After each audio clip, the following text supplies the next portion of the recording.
Bellevue City Council meeting for April 17th, 2023. City Clerk, could you please do the roll call? Mayor Robinson? Here. Deputy Mayor Neuenhouse? Here. Councilmember Barksdale? Here. Councilmember Lee? Here. Councilmember Robertson? Here. Councilmember Stokes? Here. And Councilmember Zahn. Here. Deputy Mayor, could you lead us in the flag salute, please? Certainly, Mayor. Please rise. I pledge allegiance to the flag of the United States of America and to the republic for which it stands, one nation, under God, indivisible, with liberty and justice for all.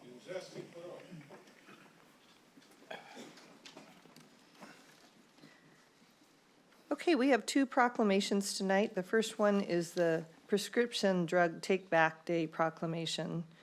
Councilmember Barksdale, would you read that for us, please? There you are. Will do. Thank you, Mayor.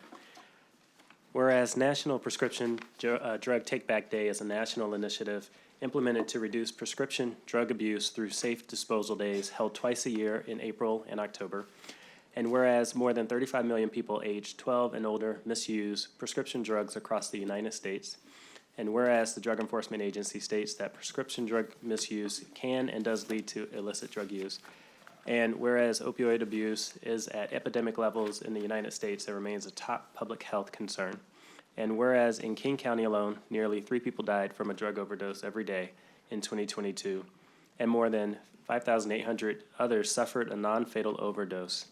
And whereas proper disposal of unused drugs saves lives, unused or expired prescription medications are a public safety issue, leading to potential accidental poisoning, misuse, and overdose. And whereas in October 2022, Prescription Drug Take Back Day removed 22,000 pounds of unneeded prescription medications in the Pacific Northwest. And whereas the City of Bellevue will host 3 locations for community members to drop off unwanted medication at City Hall and the Factoria and Crossroad police substations, April 22nd from 10 a.m. to 2 p.m. Now therefore I, on behalf of Lynn Robinson, Mayor of the City of Bellevue, Washington, and on behalf of its City Council, do hereby proclaim Saturday, April 22nd, 2023 as Prescription Drug Take Back Day in Bellevue and encourage all residents to locate unwanted prescription medications and properly dispose of them at an approved location. Thank you, Councilmember Barksdale. Assistant Chief Andrew Popachuk, did you have anything you wanted to say in accepting this proclamation?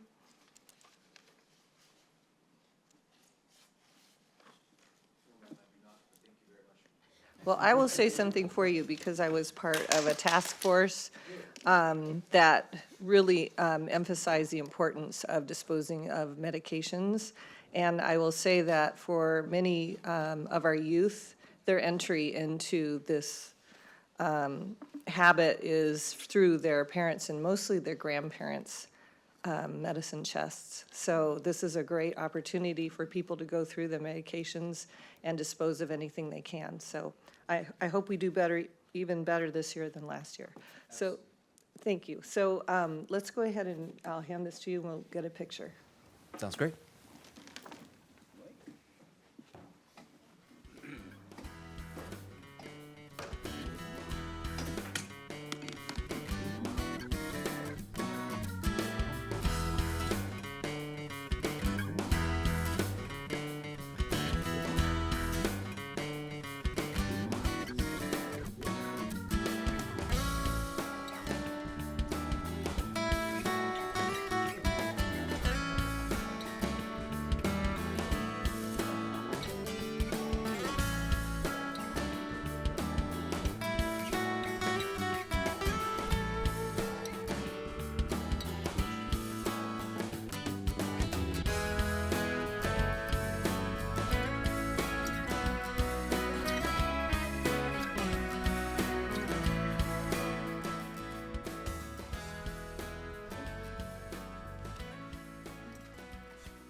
Okay, our next proclamation is for Earth Day, Arbor Day proclamation. We have Councilmember Robertson reading that.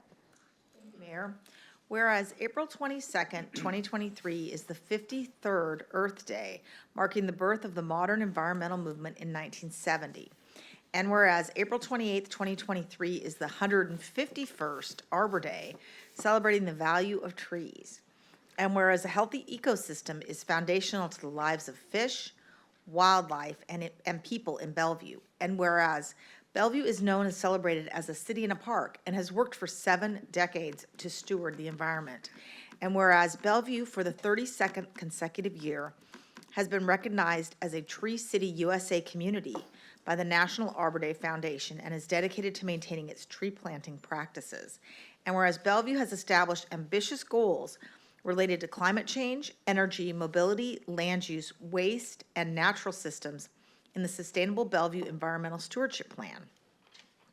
And whereas community participation is an essential aspect of achieving Bellevue's environmental goals, and Earth Day is an opportunity for people in the community to learn, volunteer, and get engaged. And whereas Bellevue's commitment to our environment continues to grow, including new initiatives like Keep Bellevue Beautiful, partnering with our community to keep Bellevue litter-free.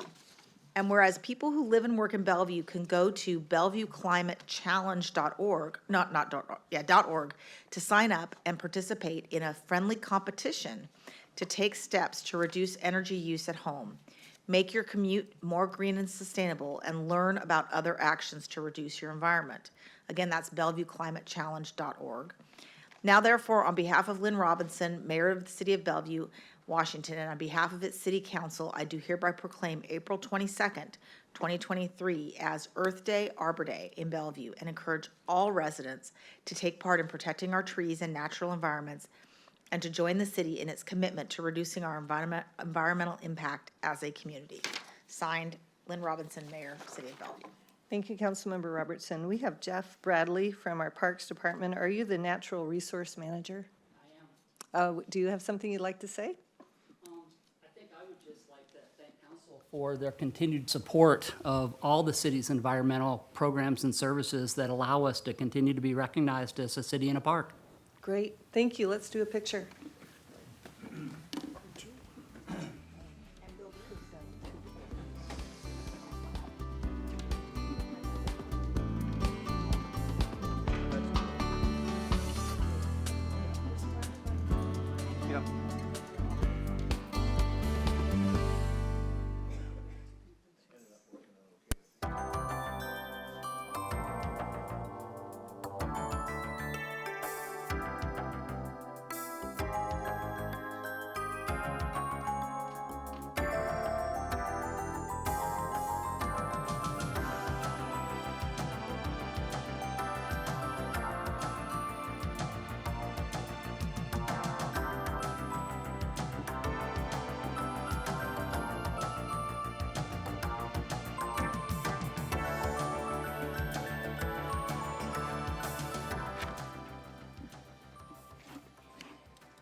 Is there a motion to approve the agenda? I move to approve the agenda. Second.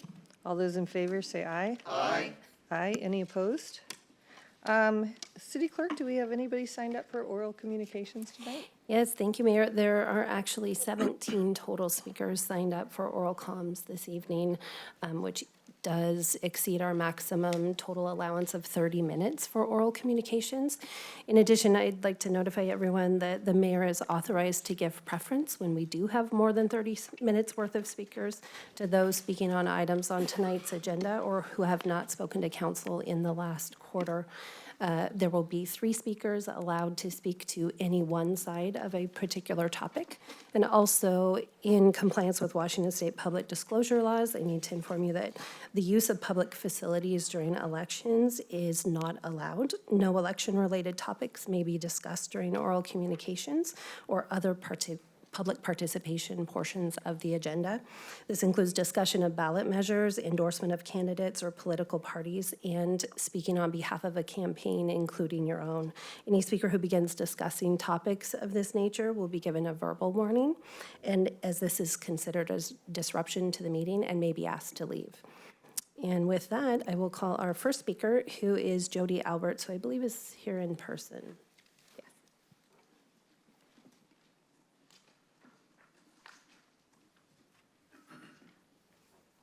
Good evening, Mayor Robinson and council members. Thank you for the opportunity for submitting testimony this evening on the FAR LUCA for the Next Right Work Affordable Housing Initiative. I'd also like to show sincere appreciation to both the council and staff for their dedicated effort and for including the PLUSH committee in the stakeholder engagement process prior to this study session this evening. So during the engagement process, the PLUSH committee originally suggested an affordable housing ratio of 5 or 6 to 1. And in addition to step back and floor plate limit modifications. And these modifications were added to ensure the FAR incentives can be reasonably achieved with any of these proposed ratios. In staff's proposal for this evening, we were pleased to see that there was certain relief from the 15-foot step back. And although the suggested modification of connected floor plate departures in buildings of up to 85 feet was not included in phase 1, we strongly urge this to be included in the next phase. Such modifications will be instrumental in reaching the incentives that are being proposed for this LUCA. Otherwise, this amendment will not create the intended benefits or outcomes, given industry will not be able to realistically reach them due to hurdles posed. While the 4-to-1 ratio considered this evening is lower than our original proposal, specifically for those taller buildings looking to include an affordable component, we are also cognizant that time is critical for this effort. If 4-to-1 is the preferred decision by the council, we hope that this is implemented swiftly to benefit projects currently in the pre-development pipeline. However, to ensure long-term effectiveness, the Chamber's PLUSH Committee requested an evaluation of these code amendments prior to any discussion of permanent implementation. A thorough, objective analysis would help to determine whether the goals of this policy are truly being met. Incentive-based programs will be the key to the goals outlined in the Next Right Work effort. To calibrate these programs, working hand in glove with industry stakeholders will continue to be a determining factor for our collective success. We hope that this type of engagement and stakeholder outreach will continue both for this affordable housing effort as well as for other policy discussions. In closing, we encourage you to move forward on phase 1 quickly to address the most pressing issues related to shifting FAR around site, but prepared to further analyze and revisit other aspects of the proposal in phase 2. Thank you. Thank you. Thank you. Our next speaker is Hal Ferris. Okay, Mr. Ferris is online. Mr. Ferris, can you hear me? I can hear you. Can you hear me? Yes, thank you. Your time begins now. Okay. My name is Hal Ferris. I'm a Bellevue resident and member of the Eastside Affordable Housing Coalition. My address is on the record. And thank you, Mayor Robinson and members of the council. Our city is better as a result of your efforts. I would also like to thank the staff for their communications and briefing in preparing the policy for phase 1 of the Next Right Work represented in the interim local control that's in front of you. The Eastside Affordable Housing Coalition is concerned that the opportunity to create affordable housing with this change has not been substantiated and is less than what could be achieved. Development financing conditions have changed drastically from the time the Next Right Work was conceived. The demand for new commercial office space downtown has cratered, and future for new office development looks dim. The intention of the Next Right Work in the ILC phase 1 was to hurry and make changes to downtown zoning so residential development would be more competitive with office development. Well, now residential development is the only game in town, and it is limping due to the high interest rates and high cost of development. The result of the ILC policy, if adopted now, will prop up the land values by increasing residential development capacity. Even if ILC is passed, projects may be submitted to vest under these more favorable land use code requirements, but very few, if any, projects will move forward with development until financing conditions improve.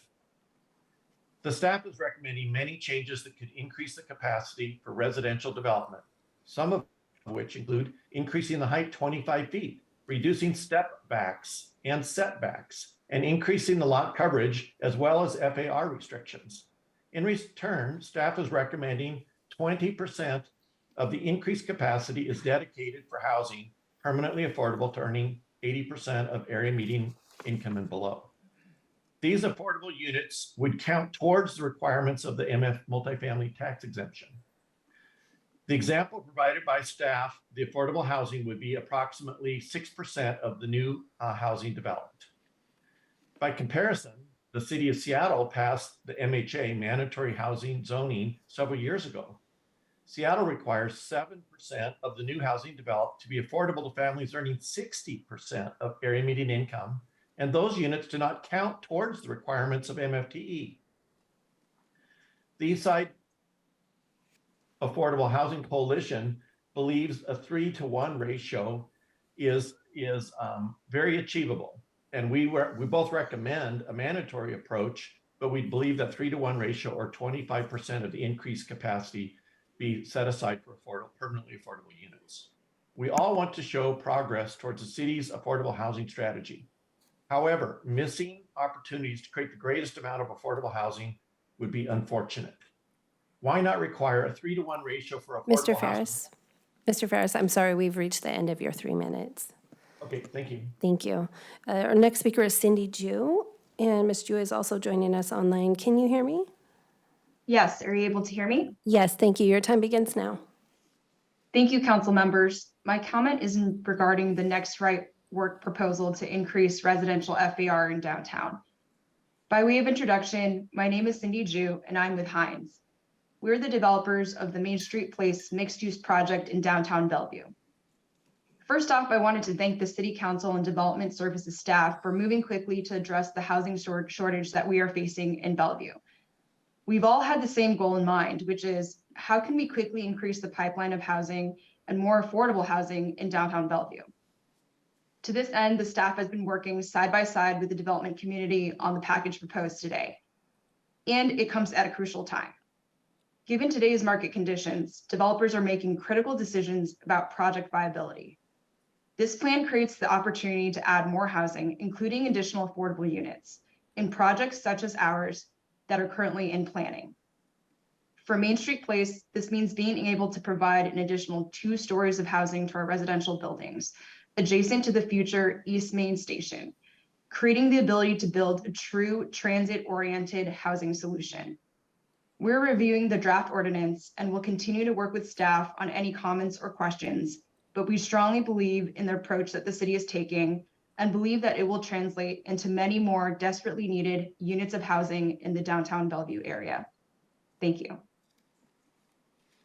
Thank you. Our next speaker is Sonia Forester, and Ms. Forester is also joining us online. Can you hear me? I can hear you. Can you hear me? Yes, thank you. Your time begins now. Thank you. Good evening. My name is Sonia Forester, and I represent AGC of Washington, whose members include nearly 800 commercial and heavy civil contractors, half of which are headquartered here in King County.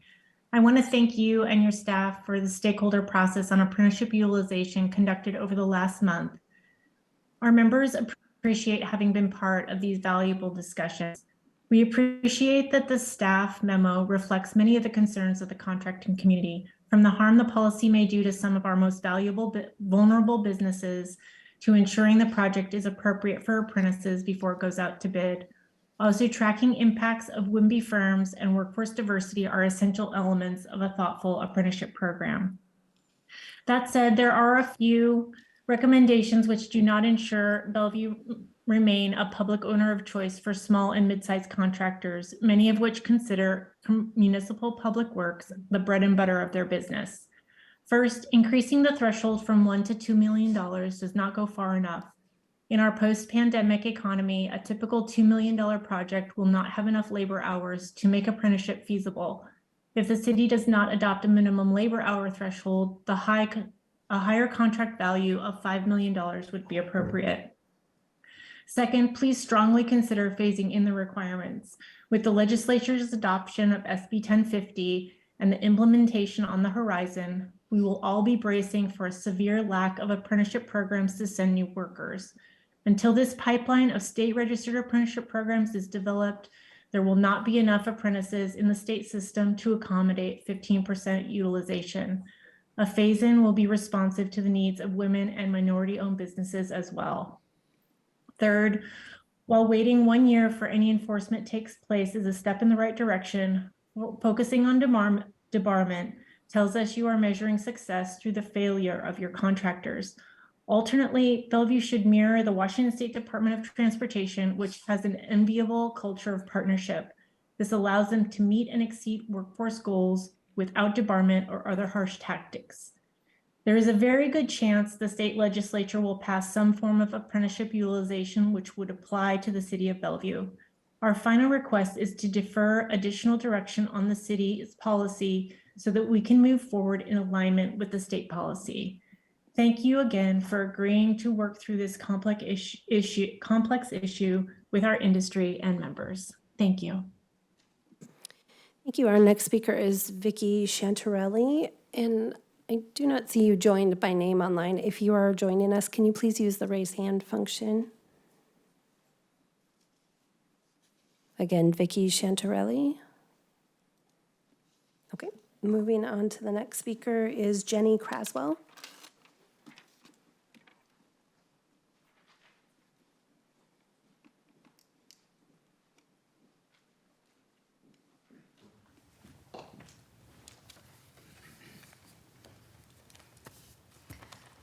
Good evening, Mayor and council members. My name is Jenny Craswell, and I am CEO of Leadership Eastside. And I'm Lynn Janelle, Chief Advancement and Engagement Officer at Leadership Eastside. Leadership Eastside was founded in 2005 by prominent Eastside leaders just like yourselves. LE was created to promote connections, develop and enrich leaders, and act as a catalyst for communities to address important issues and meet challenges of a diverse and dynamic region.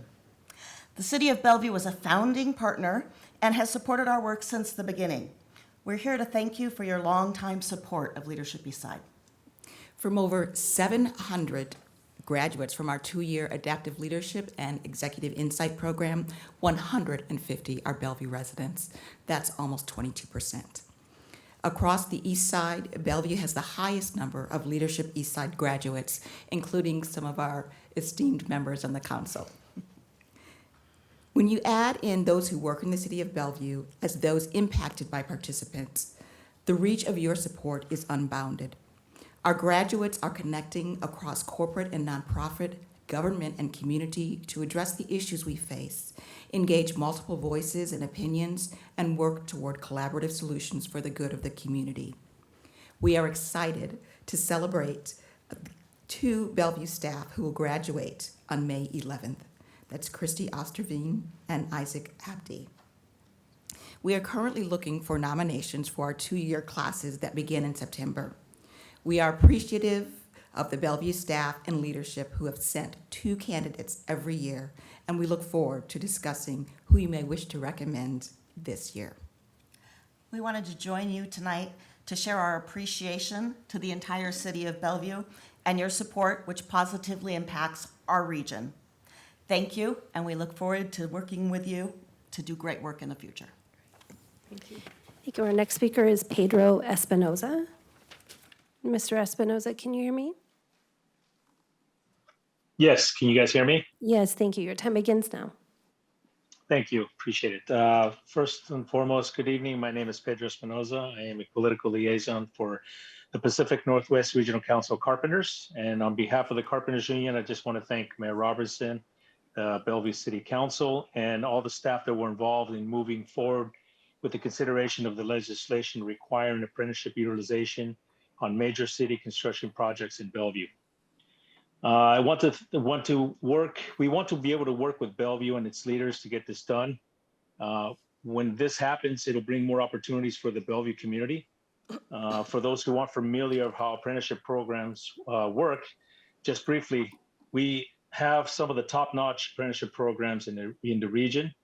Once a person is in an apprenticeship program, they begin training through the program. They're working on a construction job site, and this is what we talk about when they learn as they're getting paid.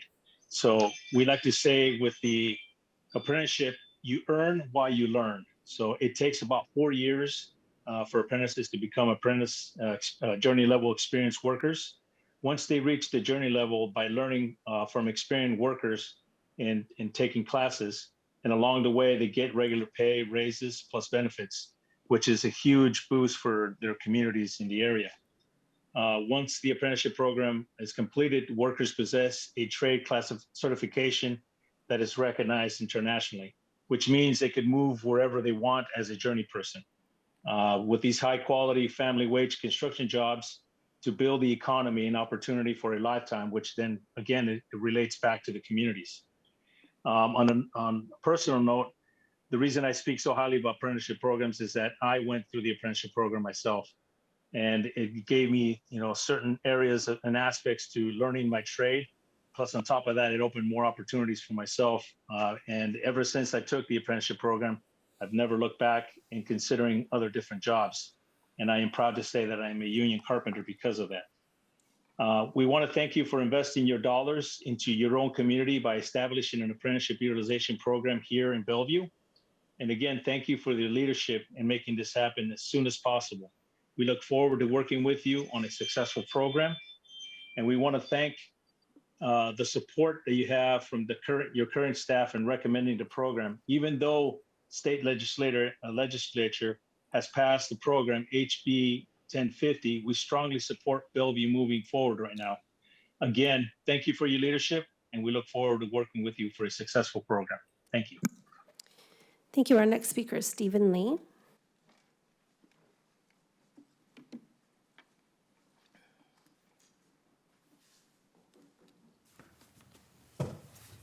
Hi, Mayor and council members. Thank you for listening to my issue.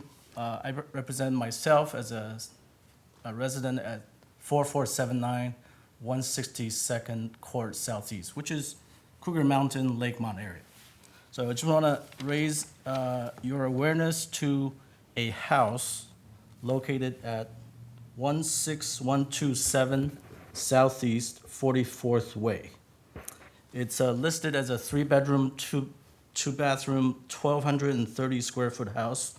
However, for the past month or so, there have been up to 10 cars parked on their driveway, 3 lawnmowers, engine cherry pickers, open barbecue, gasoline cans, a loose dog, and multiple cars parked on their driveway blocking traffic.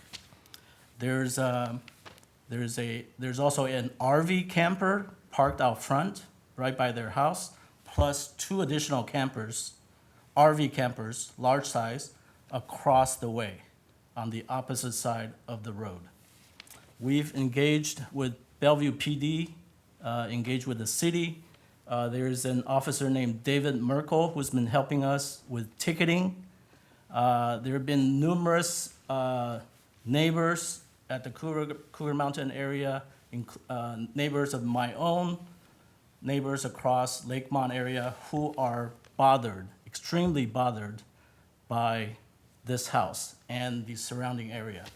Now, why is it a problem? We see that as a traffic safety hazard because it's actually blocking the right side of the road. It's a bike lane. There's actually a bike lane with signs saying no parking at any time. There's possible illegal chop shop activity. There's numerous cars that come and go. There's different ones every day. Possible, again, this is possible migrant smuggling activity, possible human trafficking activity, possible child endangerment issues, and illegal camping in the RV, and plus other code violations. We feel that we respectfully ask that you take urgent or immediate action or help Dave Merkel in dealing with this issue. Thank you. Thank you. Mr. City Manager, I know that our police are responding to this, but maybe we could ask our neighborhoods department to work with the neighbors on this. We'll have the staff to go with this. Thank you, thank you.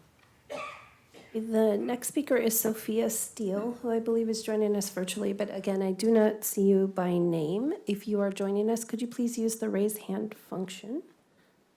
Perfect. Okay, Ms. Steele, can you hear me? Yes, I can hear you. Can Perfect. you hear me? Yes, thank you. Your time begins now. Great. So my name is Sophia Steele, and I'm here on behalf of the Associated Builders and Contractors of Western Washington. We represent over 350 contractors, subcontractors, suppliers, and industry professionals, both union and non-union. Many of our members work in King County and have done projects with the city of Bellevue. And while we appreciate the stakeholdering process over the last few weeks and the work from staff, we're here in opposition to the proposed apprenticeship utilization ordinance. Since 2018, there has been a push for the construction industry to engage with state registered apprenticeship programs. While that can be a great tool for workforce development, our state is not set up for a quick shift towards apprenticeship training. In fact, Washington State has some of the most rigorous program standards and one of the longest approval processes. ABC has firsthand experience with it as we are in year 2 of seeking approval for an apprenticeship program in one trade. Only one trade. I should also mention in Washington, most state registered apprenticeship programs are run by the unions, even though non-union contractors make up about 80% of our construction workforce. Until Washington has more state registered apprenticeship programs, an apprenticeship utilization government mandate restricts non-union contractors from bidding on public works. This restriction creates many cascading repercussions, like more barriers for women and minority-owned contractors, higher cost of construction, and smaller bidding pools. We urge you to hold off on this ordinance until Washington has built the appropriate training infrastructure to successfully utilize apprentices, both union and non-union. Thank you. Thank you. The next speaker is Tiffany Caulfield, and Ms. Caulfield is also joining us virtually. Can you hear me? Yes, I can. Can you hear me? Yes, thank you. Your time begins now. Thank you. Good evening. I am Tiffany Caulfield. I'm a business agent for the Sheet Metal Workers of Local 66. I am here on behalf of the King County Building Trades Council as well. I want to thank the mayor and the full council and the cities and the staff involved for moving forward with the consideration of requiring apprenticeship utilization on major construction projects for the city of Bellevue. I can personally speak on the positive benefits of the apprenticeship program offered with our union affiliates. I joined the sheet metal apprenticeship program when I was 19 years old. The apprenticeship program is a guided structure that helps the younger generation navigate their future without accumulating all the debt. For example, I was able to purchase my first home as a single mom at the age of 30. The apprenticeship not only gives myself and my children the income needed for this, but also provided us with the medical, dental, and all the other benefits needed that are additional to this program. I'm a 5th generation sheet metal worker and a 2nd generation sheet metal worker on my mother's side. Retaining women in the trades has become a passion of mine. I am on the board for the Women's Committee at my union, and I am proud to share that we have started a mentorship program for women apprentices. We have carefully matched up volunteer journey level women with female apprentices. We believe this is a fundamental role for retaining women in the apprenticeship, and it is continually gaining success. Our apprenticeship is a 5-year training apprenticeship, and it is completely free. And we also offer additional night classes for apprentices who want to expand their skill set and take their career to a higher level. We also provide first aid, CPR, OSHA training, as well as other additional safety training. I strongly support these apprenticeship programs because they are continually attending community high schools and trade shows across the state for women and minorities, and this is opening the doors for many in our community. I want to thank you for your time and considering establishing an apprenticeship utilization program here in Bellevue. Thank you. Thank you. Our next speaker is Brian Johnson. Mr. Johnson, can you hear me? Yes, I can. Okay, great. Your time begins now. Thank you. Thank you, Mayor, Council, and City staff for the opportunity to speak tonight, as well as your time and energy put forth to pass apprenticeship utilization language ahead of HB 1050. My name is Brian Johnson. I'm the president and business agent of Ironworkers Local 86. I'm also here on behalf of the King County Building Trades, which represents 15,000 construction workers and their families, as well as the 19 affiliated unions within the council. The apprenticeship of the Ironworkers Local 86 has afforded me the life my family and I live today. I didn't start out with a promising future growing up. Apartment to apartment, school district to school district, and once I graduated high school, I had no idea what I wanted to do, what I wanted to be. I did not have an ideal role model growing up to look up to, and I always thought it was normal living paycheck to paycheck. It wasn't until I started working on jobs in the apprenticeship where it truly showed that the apprenticeships of the building trades are here to make the marginalized individuals better. The ironworkers and the building trades believe strongly that job sites should reflect the community. To be honest with you, it is difficult to fathom why you wouldn't want to make sure that the capital dollars you invest here foster opportunity for our own residents. Though, or through our strong apprenticeships, training programs, and partnerships, we are building the next generation of construction workers from our local communities. Apprenticeships create access to high-wage, no-debt construction careers for those that need it most. Black, Indigenous, and all people of color, those from economically distressed areas, women, and veterans need you to make this commitment so that they can have the opportunity to achieve economic stability and vitality. We want to thank you for investing your dollars into our own community by establishing an apprenticeship program here at the city. We are supportive of the current staff recommendation for the program, and even though the state legislature has passed the program through HB 1050, we strongly support Bellevue moving forward now. Again, thank you for your leadership. We look forward to working with you on a successful program, and that is all I have tonight. Thank you. The next speaker. City Clerk? Yeah. Yes, so I count That three is people the in third support. in of the- support, yes. Yeah. The final we have time for one more speaker since a few people did not take their total 3 minutes, and that person is Craig Spiesel.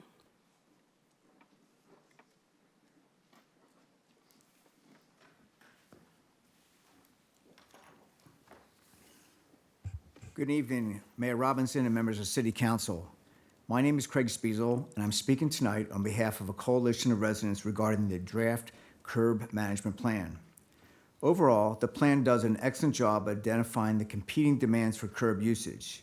Yet unfortunately, some of the strategies introduced in the plan have created unintended consequences and equity issues, which we believe require a more robust and objective financial and equity analysis. Specifically, we are talking about the impact to residential neighborhoods if paid metered parking is implemented in the downtown core. Authors of the plan acknowledge that if paid parking is implemented, there will likely be a spillover impact to adjacent neighborhoods. Further, the suggestion that residential parking zone permit holders pay for the cost of enforcement is confusing and alarming. Equally as concerning is portions of the plan conflicts with the comprehensive transportation plan, including but not limited to TR 149 through TR 157. RPZs were created to address overflow parking issues. Today, they help protect the safety and character of 14 of Bellevue's great neighborhoods. By and large, this program is well perceived. Unfortunately, paid metered parking in downtown will only increase the very issues that RPZs were designed to address, while introducing additional traffic and pedestrian safety risks. Proposing that residents pay for RPZ permits in reality would expand the geographic scope of paid parking nearly fourfold, forcing 1,300 taxpayers and 2,300 permit holders to pay to park in front of their very own homes. We are asking City Council to address the shortcomings of the plan by 4 key points. 1, direct the planning department to update its guiding principles to proactively mitigate, monitor, and enforce any spillover impact onto residential parking zones at no cost to RPZ holders. 2, expand the geography of urban core park enforcement to include RPZs in adjacent neighborhoods 7 days a week. 3, increase fines for RPZ violators to cover the cost of enforcement. And 4, fund an independent financial and equity analysis of the impact of metered parking. Thank you for taking your time to listen to me, and I look forward to working with the Council, the Transportation Commission, and Planning Department. I should note, while I will be unable to attend the May 11th Transportation Commission meeting, on behalf of the coalition, I am asking these comments to be included in the public record for that meeting. Thank you very much. Thank you. Thank you, and that does bring us to the 30-minute mark, and I will say that Matt Jack, Chad Vaculin, Kai Dalton, and Alex Zimmerman will be unable to speak this evening, and I would encourage you to email the council at council@bellevuewa.gov. Thank you, City Clerk. Okay, so, You don't understand. You call again, you're not to pick cut 10 people again. It's a half. When you stop doing this, it's not typical. Mr. Zimmerman, Mr. Zimmerman, you need to leave. You cannot interrupt the meeting like this. I'm sorry. You need to leave.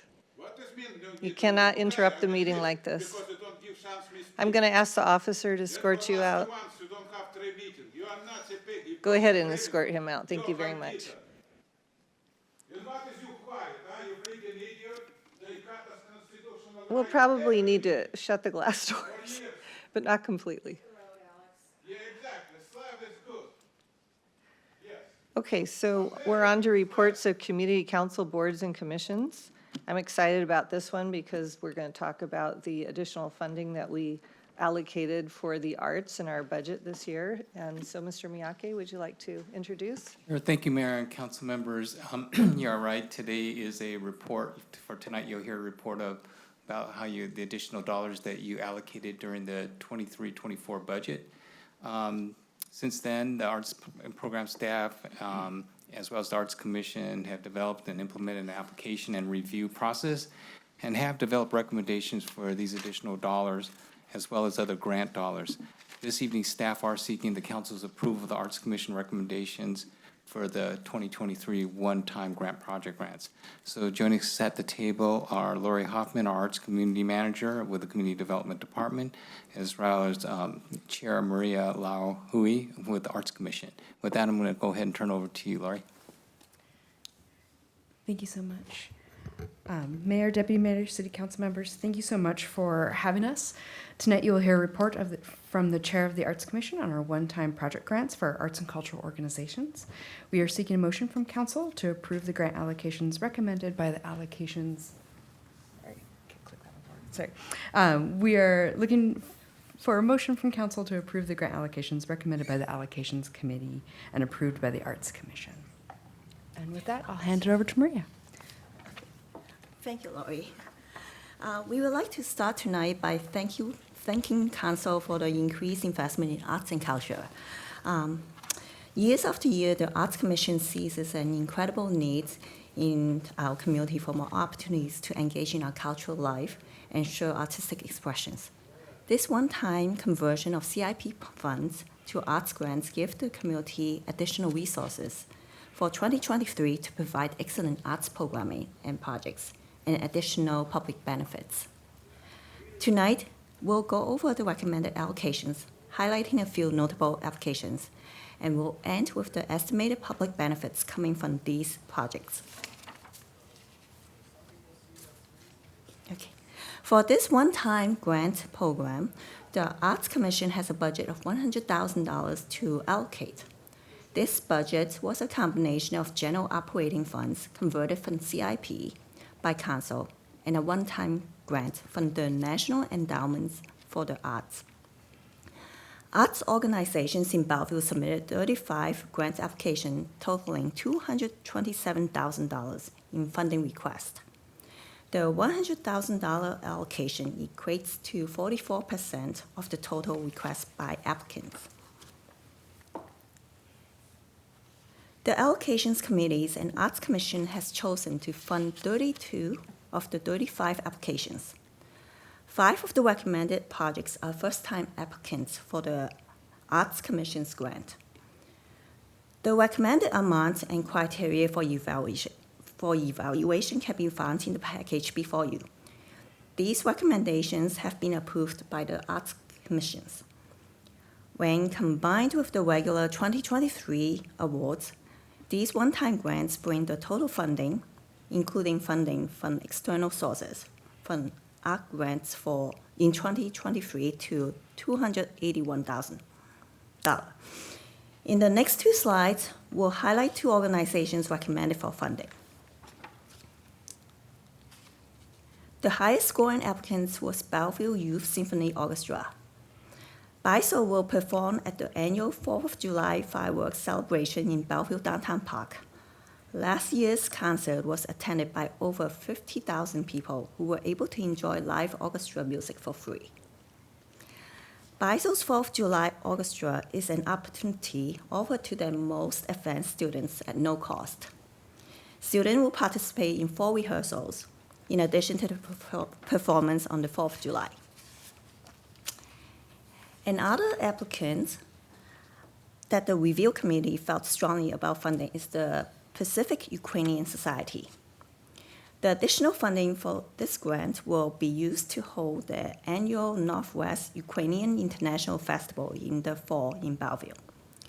Throughout the date, around 18,000 guests will visit the festival, enjoy music, dance, eat delicious Ukrainian cuisine, and learn about Ukrainian arts and culture. As always, the public benefits offered by our arts and cultural organizations are significant. These projects, funded by the city, will serve over 500,000 residents and visitors in 2023 through in-person and virtual programs, performances, cultural festivals, and arts education. City support will ensure over 100,000 people can access these opportunities through free or reduced admissions. Overall, grantees will offer programs designed to increase access for people of all backgrounds, and the projects will also support high level of creative civic engagement. At this time, the Arts Commission recommends Council to approve the one-time 2023 grant allocations made by the Allocations Committee and approved by the Arts Commission. Thank you. Thank you.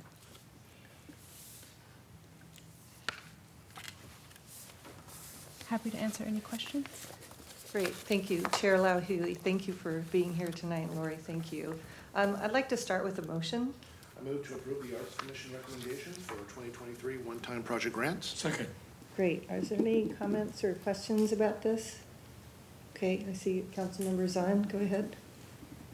You know, I just wanted to say this is so exciting that we were able to provide just a little bit more budget to make this happen. So although we weren't able to fully fund the $281,000, I think this really goes a long ways towards creating more of that art and culture in our community. And I remember Spiesel from, you know, my daughter's best friend, and the Ukrainian festival is really meaningful because we continue to support the struggles of the community in fighting for their country. And so I am glad to see that those two in particular were lifted up a little bit more with funding, and that we actually got some new applicants too. So thank you so much. Great. Thank you. Okay, with that, Councilmember Lee? Thank you. Oh, This I'm is sorry, a I great, didn't see your hand up. this is a good program. Then the thing we need to realize is just meet just small needs of this community. Our community has grown so much, so fast, so multicultural, and many of the people who are in need of showing their arts and culture are not connected to the city, because we're just starting to learn how to do it. And so it's good to have a good beginning. So my thought is maybe in terms of just having big grants to big organizations who have built themselves a following, and maybe we need to identify more communities of different culture backgrounds, smaller ones, and because they all need to have help to multiply, to grow. So this is a great program, and we need to do more. And I think we're not really looking at that much money, $100,000 plus what you've done before, another $100,000, we're looking for. So I will encourage if there's other opportunities. And I believe also the community themselves, if they are aware of this, if they have a start beginning to get them, give them a heads up. Councilmember Lee, Yeah. we're just Yeah. approving a recommendation that they've brought I know, forward. We're but not it's an soliciting opportunity more for me to funds. say this is something we need to continue, okay? Thank you. So it's a good thing. Let's talk about the good things. So I support it, I second it. Great. Councilmember Stokes. Yes, thank you, Mayor. As a liaison for the Arts Commission, I appreciate this very much. I know how much the commission has gone through and working on this, and really looking forward to how can we expand the funding, because the expansion of the arts is really tremendous at this time. And they did a fantastic job of working through this, and really appreciate that. And it's going to add quite a bit to our focus, and this is something we can build on for the future. So I certainly am ready to vote for and appreciate what the commission has done and the staff working together, and looking forward to it. Okay, great. I think that we've all had a chance to express what the other ones were thinking. So all those in favor say aye. Aye. Any opposed? Terrific. Thank you for your good work. Thank you. Appreciate it. Okay, we have some council business to take care of. Our deputy mayor is asking for an excusal. Would you like to make your own motion? Can I do that? I don't know. Or would you like to have I'd like to somebody else? nominate Councilmember Robertson for my excusal motion, Okay, let's do it. I move to excuse Deputy Mayor Newenhouse from next week's council meeting. Second. All those in favor say aye. Aye. Any opposed? Well, there you go. Thank you. Okay. There's a consent calendar to approve. Do I have a motion to approve? I move to approve the consent calendar. Second. All those in favor say aye. Aye. Any opposed? Okay, we have 2 study session items. Let's go ahead and start with the first one. We'll take a break after the first one. Mr. Miyake, could you introduce, Sure. please? Thank you, Mayor and council members. The first study session topic on your agenda is an update on the apprenticeship utilization requirements. Just by way of background, per council direction at the February 27th meeting, staff conducted additional stakeholder outreach to inform development of the apprenticeship program elements, especially before returning tonight with a draft ordinance. Tonight, staff will review those proposed revisions with of the proposed elements.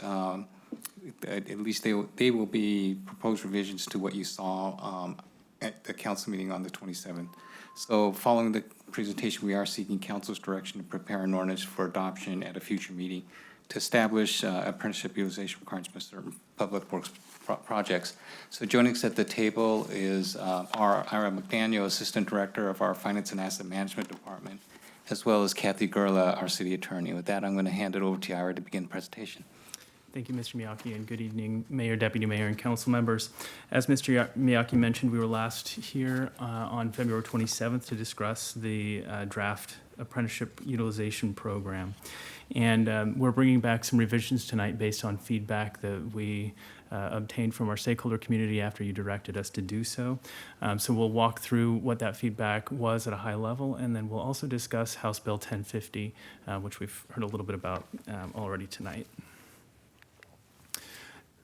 So our direction at the end of the presentation will be seeking council's direction to prepare an ordinance that would amend city code.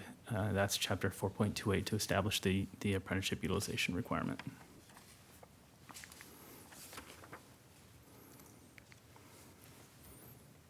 All right.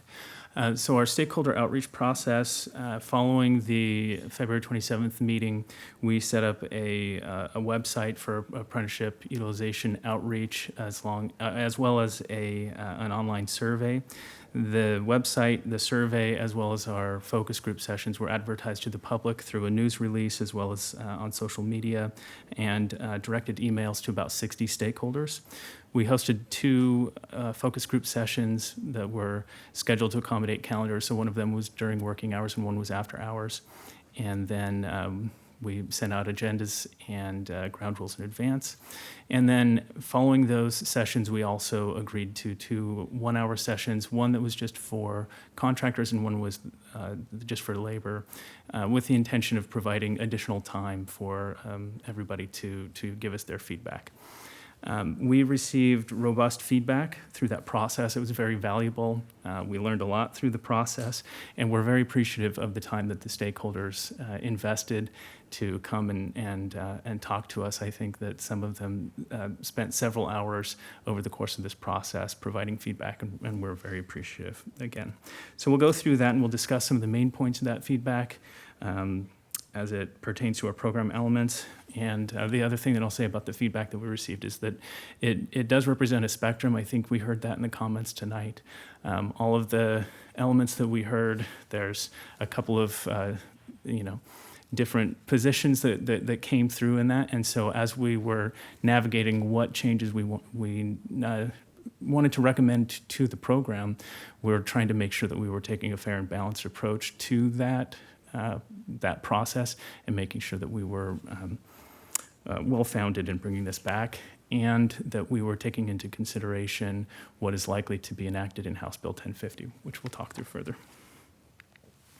So the first element of feedback is on the contract threshold. This is what sets the dollar amount at which a public works contract would be subject to the apprenticeship utilization. The feedback, the spectrum here was that some felt that 1 million was fine. It's relatively standard across the industry. Others sought to both raise the contract threshold to a higher amount. We got varying feedback on this that ranged from just more than $1 million to $5 million. And then there was also a request to set a minimum construction duration. So for example, if a project took fewer than 90 construction days to construct, the request was to exempt those shorter term programs or projects. The staff recommendation is to increase the threshold to $2 million. This threshold change is not only responsive to the feedback, but it would also help reduce impacts to the small business community, and it would also allow us to focus our program resources. So the impact of increasing the threshold to $2 million it would reduce the number of contracts that are subject to the requirement from around 11 per year to 8 per year. So that 8 per year is if the contract threshold was increased to $2 million.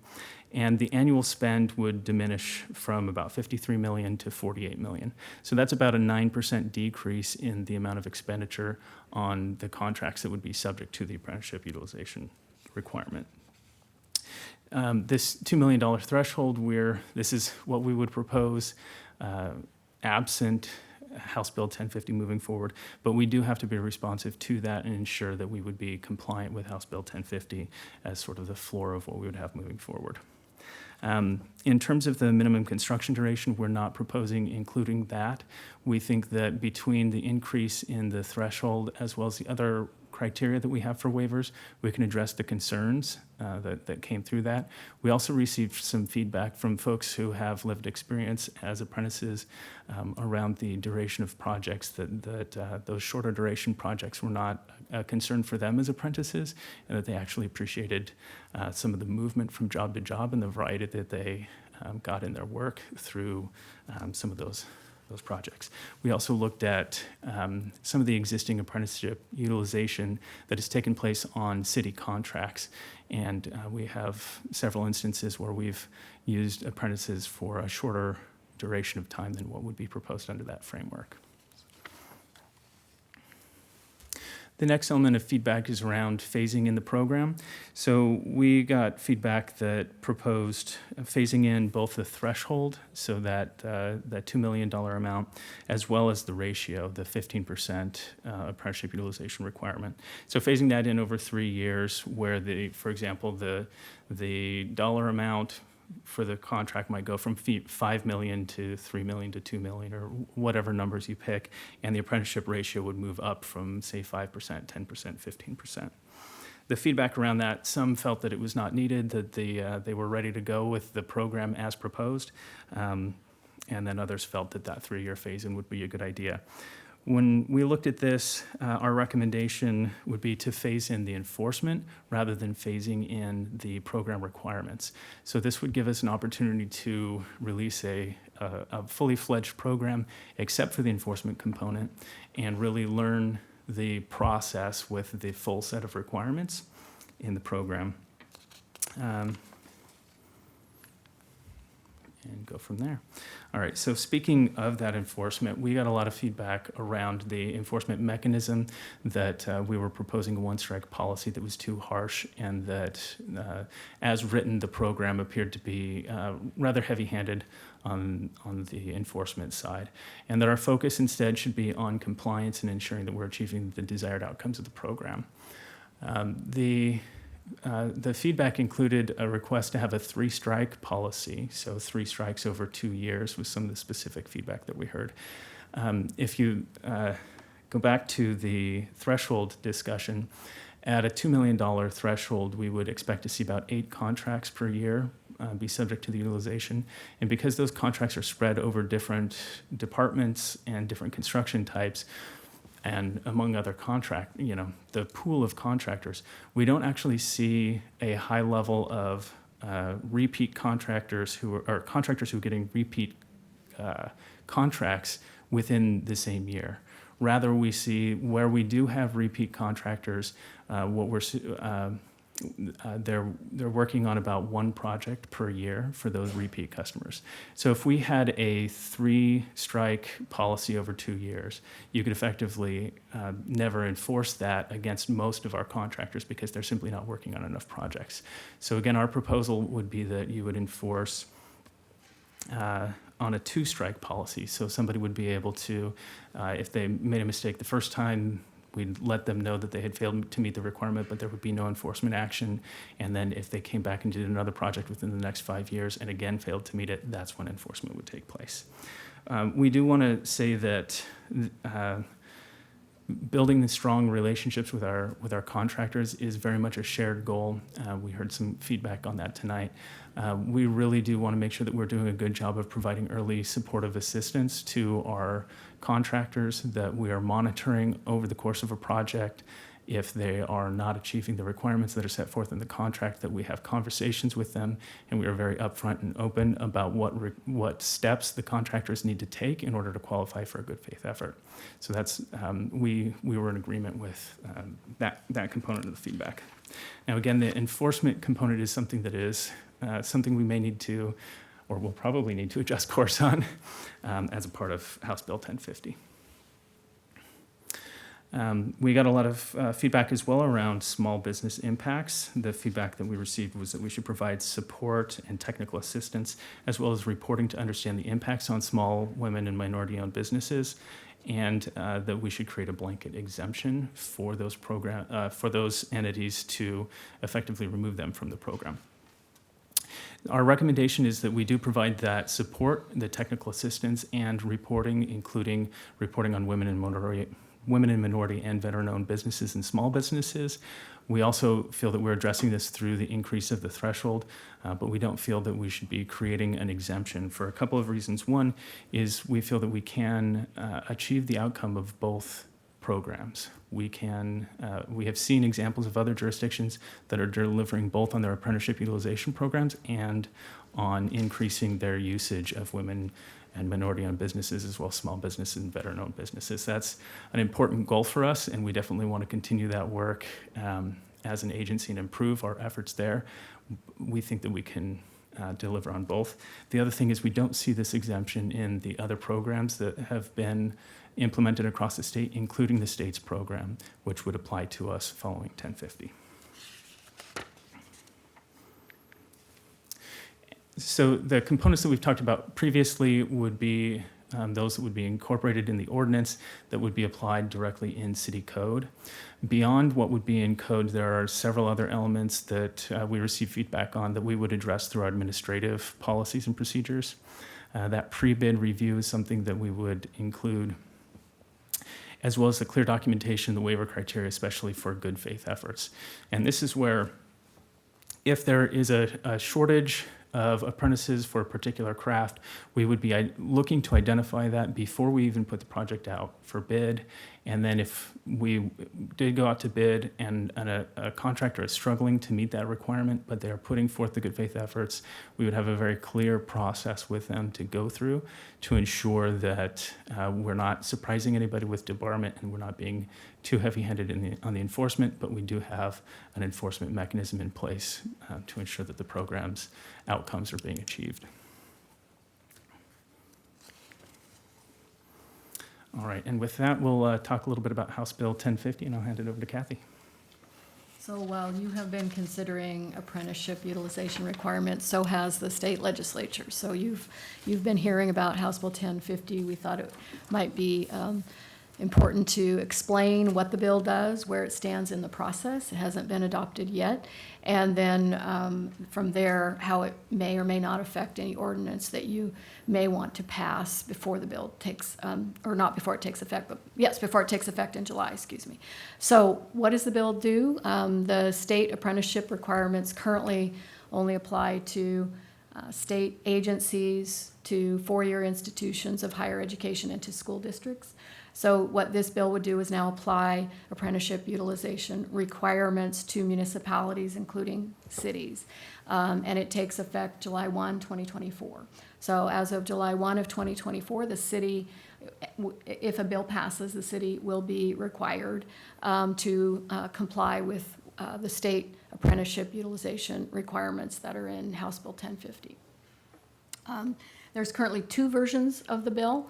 So it hasn't passed yet. The House passed a bill, and then the Senate amended the House bill. So we can't have two versions of the bill. So there's a concurrence process that the legislature goes through to try to reconcile between the House and the Senate. And the legislature is in that process right now. They have the House today did not concur in the Senate version and has sent it back to the Senate to see if they will recede, which is a fancy way of saying, can you see it our way and back off of your amendments? So that process will work through, and the House and the Senate, we think it's likely will come to some reconciliation and that something will pass out, and they have until sine die, the last day of session, April 23rd, to do that. Assuming they pass out a bill, it will go to the governor, and the governor will have until May 16 to decide whether or not to sign it. And there's no intel that suggests that the governor would veto it, but you never know, so we need to wait until May 16 to know for sure what the law would be if it passes out. The main difference between the two versions is the threshold amount, the dollar amount that triggers apprenticeship requirements. So in the House version, the threshold dollar amount is $1 million. So contracts with an estimated cost of $1 million or more, excuse me, have to go through, apprenticeship utilization, or the apprenticeship utilization requirements apply. For contracts in the Senate version, they have a phased-in approach. It starts out for the first 2 years, from July of 2024 to 26 of $2 million, and then for the next 2 years, it goes down from 26 to 28 to $1.5 million.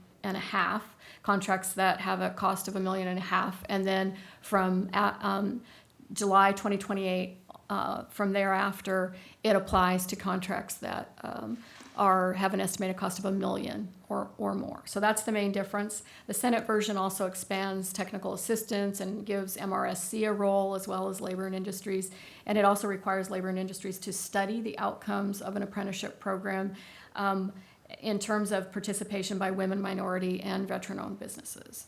So the Senate version has a study requirement for L&I for that. Assuming a bill passes the legislature and the governor, staff is proposing to bring an ordinance back in late May, because again, the governor won't decide, has until May 16 to decide. So staff is recommending bringing back an ordinance in late May. We think we can incorporate almost all of what's in the a bill, looking at the current House and Senate versions, with the exception of enforcement, which I'll talk about in a minute. Much of what we put into the ordinance that you've already seen actually was based in large part on, not completely, but in large part on what was in state law already. So that's good news. The threshold amounts, once we see what those are, the dollar amounts, we actually can incorporate those into an ordinance. So for example, if the House bill passes and it's $1 million, then we can pass an ordinance, if the council chooses to do so, that says it'll be $2 million until July 1, 2024, and then it will drop down to $1 million. So we'll be consistent with the state law. Similarly, if the Senate version passes, we can come back with an ordinance that says it will be $2 million until 2026, and then it'll go down to $1.5 million, and then in 2028 it'll go down to $1 million. So we can incorporate those thresholds into an ordinance now, anticipatorily, based on what passes out of the legislature. We may need to make some minor tweaks to the waiver and exemption language. In substance, what you saw in the prior version is, for the most part, the same as what's in the state law, but we would want to tweak the language a little bit just to more closely mirror the state statute. The one issue that is not the same is the enforcement mechanism. So as as you recall, and as Ira was talking about today, what was in the ordinance that you saw was a debarment process. What is in state law is a requirement that a contract include financial incentives for contractors who meet the apprenticeship goals and financial penalties for contractors who do not meet the apprenticeship goals. So that is a very different approach than what you have been considering. So what we would anticipate is, as I mentioned, Labor and Industries and perhaps also MRSC will be providing guidance to municipalities on how to implement this bill, including the enforcement provisions. So we could benefit, I believe, from getting that information from LNI and MRSC, seeing what they're recommending and seeing what other cities do, and then coming back to adjust the ordinance. So if you pass an ordinance in May of this year, it would not have, we're not proposing that it include financial incentives and penalties, rather coming back after we have the benefit of technical assistance, which would probably we're not going to see till the end of this year. Probably November or December is the information that we've gotten from Labor and Industries before they'll have guidance. So we would come back sometime after that with some proposed options for the council for a modified apprenticeship program with a financial penalties and incentives in it. I'm going to turn it back to Ira. Thanks, Kathy. So if the state's going to be passing this, why should we be proceeding at present? As Kathy mentioned, if the bill is passed, it wouldn't take effect until July 2024. So although delaying action and waiting for the House bill to take effect is an option, there are some considerations for moving forward in advance of that. Bellevue has put in the work, and the council has allocated the resources to prepare the program for implementation. If we take advantage of that momentum, we can implement the program later this year. This would give us a tactical opportunity to go through the actual program processes and to orient contractors to the new processes. And Bellevue's proposed program is aligned, as Kathy mentioned, with the key elements of the state bill, except for in the area of enforcement. And if we were to implement now, we'd have the experience in hand to inform those discussions around implementing the state's enforcement requirements. This would also require clear communication with contractors so they're aware of what's happening and why the enforcement mechanism is likely to change. But even if we don't adopt our own ordinance now and the state enacts House Bill 1050, we would still have the same decision to make on penalties and incentives, and those decisions could be informed by the actual practice of running the program if we enacted our own. So our next steps, again, we would propose returning after the state bill is finalized in late May with an ordinance. If that ordinance is passed, then we would notify contractors to let them know this is coming up. During the summer and early fall, we continue to work and build out our administrative policies, the procedures and the documentation, and we would implement on September 1, which was the effective date of our proposed ordinance. The WIMBY program is a separate program, but I wanted to highlight that because while separate, it is related to a lot of the topics that we're talking about tonight, and we'd be planning on doing program outreach for WIMBY this summer as a part of that effort. With that, I believe our staff presentation is complete, and we'll hand it over to you for any questions. Okay, thank you very much. Genesee, did you have anything you wanted to add from a legislative level? I don't think I have anything to add necessarily, but I wanted to be available in case we had any questions I could help answer. Okay, great. Thank you. So, Councilmember Zahn, why don't we start with you and we'll move on up the dais. Yeah, no, thank you. And I appreciate all of the work that you've done since February 27th to engage with the stakeholders, and I appreciate the engagement from all of the various stakeholders and making sure that as we move forward with this ordinance, that we are very thoughtful about all of the nuances related to that. The part that I was particularly struck by were some comments made about partnership-focused approaches and working together, because ultimately it's going to take the companies as well as the workers for success along with the city. So I appreciate all of the thoughtful comments. A couple of things I will just say is I'll tell you the things that I like, and then some of the, maybe my comments beyond that. I like the fact that we're talking about having a apprenticeship utilization plan and being thoughtful in the pre-construction part and thinking about what the opportunities might be to right-size what the opportunities are and whether 15% is actually achievable or not. I like the early technical assistance. I like the tracking. I like the support during construction. The questions that I have, though, are when you say apprenticeship utilization plan in the bid documents, I hope that you mean that that's actually what we're going to get as part of pre-construction and not like a condition of bid. Because I think if we're just starting out, that seems like a really high bar for our contractors to be expected to add just one more thing at bid time. And then the piece around compliance, I keep thinking about what is our desired outcome, and that's really to leverage our city investments to support workforce and apprenticeship. And so to that end, I would strongly recommend that we not put anything in related to enforcement while we learn.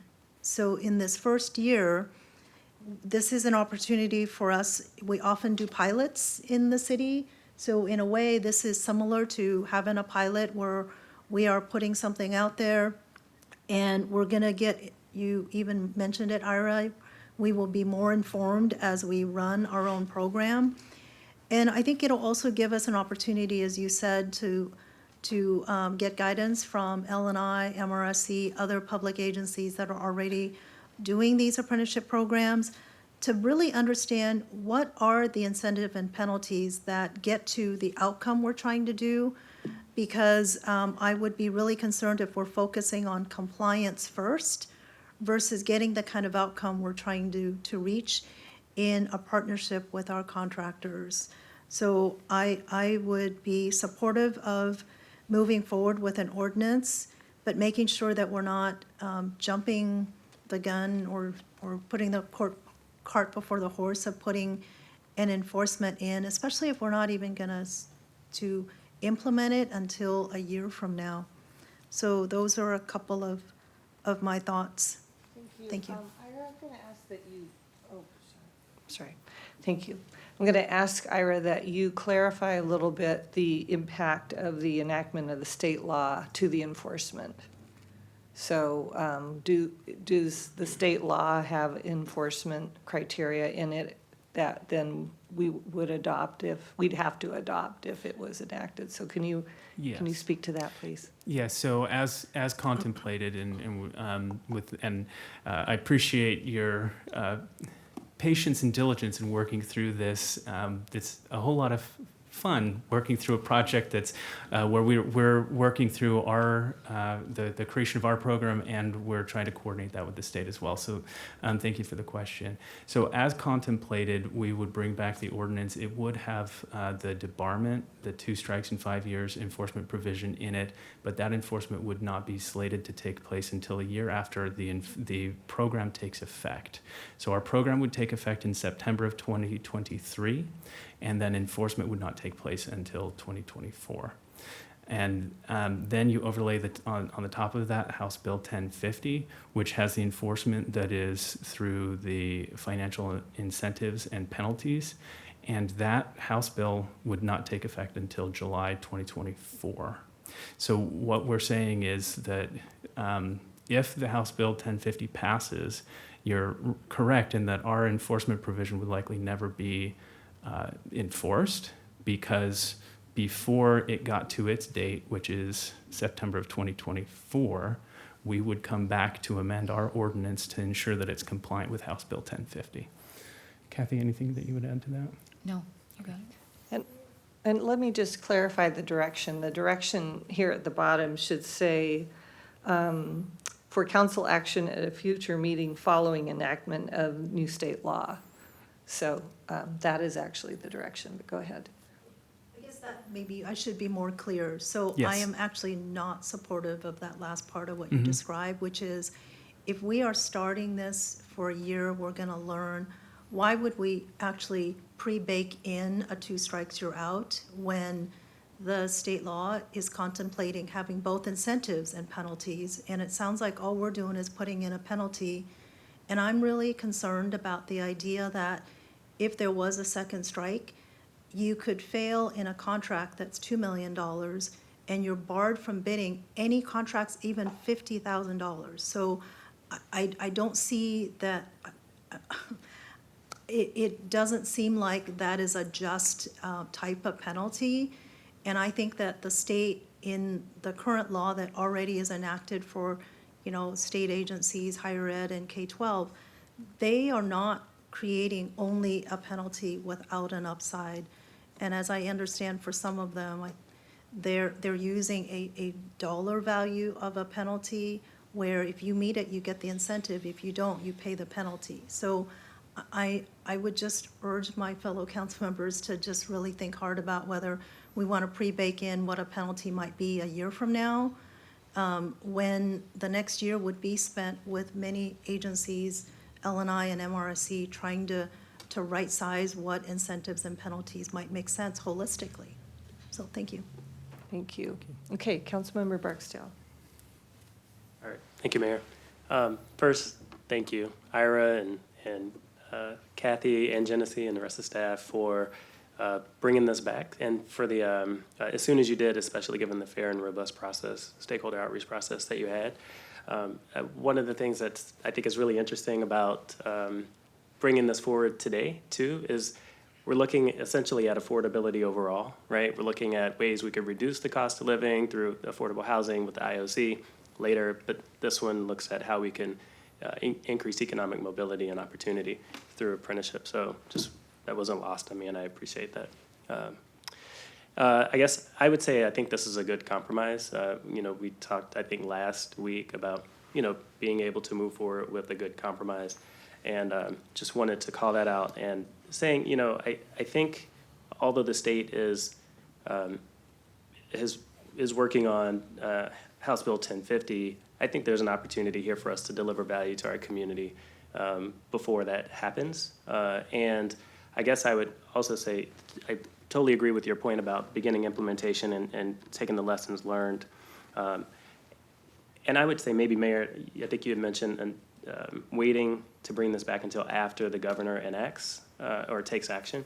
And I guess, or after it's enacted, and I guess I would just say maybe after that date, because we don't know, right? I mean, you said there's no intelligence to suggest that that the governor won't sign it, but I wouldn't want to gate it on whether the governor signs it or not. So I would just say after that, whatever that sign date, end date is.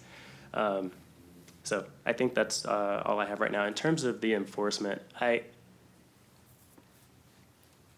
I'm open to waiting. I guess I would just say, if the governor doesn't sign it, then we would still need to revisit enforcement. So I would just want to make sure that we would revisit. But it makes sense to hold off on it, just given that the state law would supersede the decision before we would ever do any enforcement anyway. So you would say, instead of saying enactment of the new state law, you would say the governor's signing of the new state law? Or decision. Because I just wouldn't want it to be gated on, if, let's say the governor doesn't sign it, right? Like we could still move forward. With that language, I think it wouldn't come back, right? Yeah, I hear what you're saying. I don't see the compromise, so what, you want it to say what? After the governor's decision. After the governor's decision, okay, gotcha. So that either way, it would come back? Yeah. Okay. Thank you. All right. Councilmember Lee. Thank you, Madam Mayor. Thanks for working on this. This is very important, apprenticeship, because we know how important it is to work on workforce development. We also had a goal of bringing manufacturing jobs back to the United States. And we also know we need to have a growing middle class. Our middle class is not growing.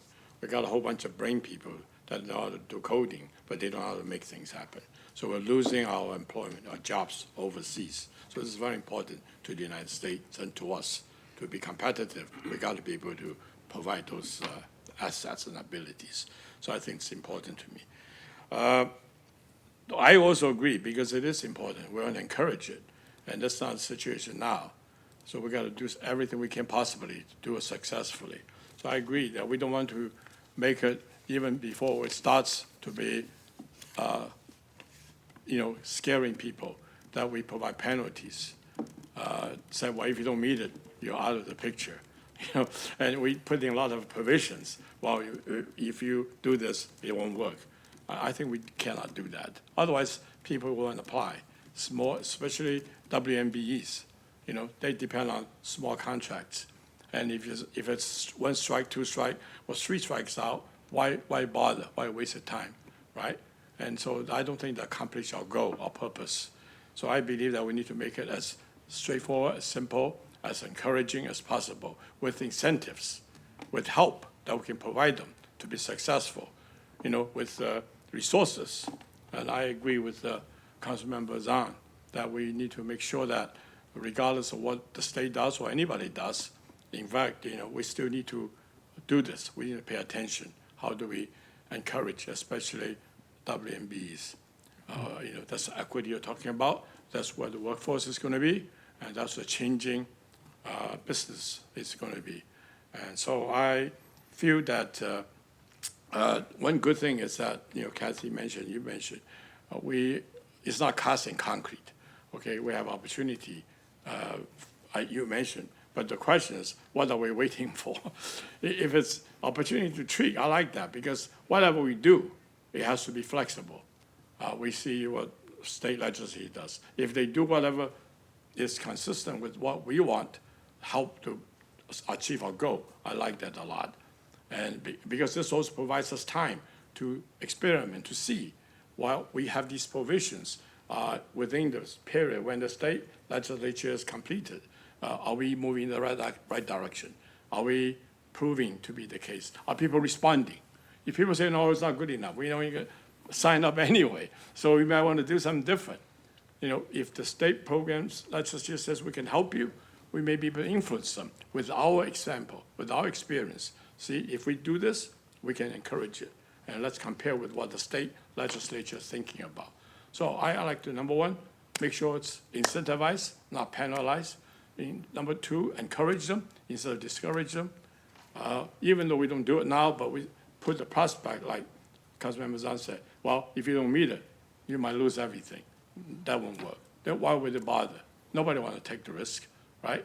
So I think this is something to consider. And I like to, with flexibility, give us opportunity to test it to see how it works.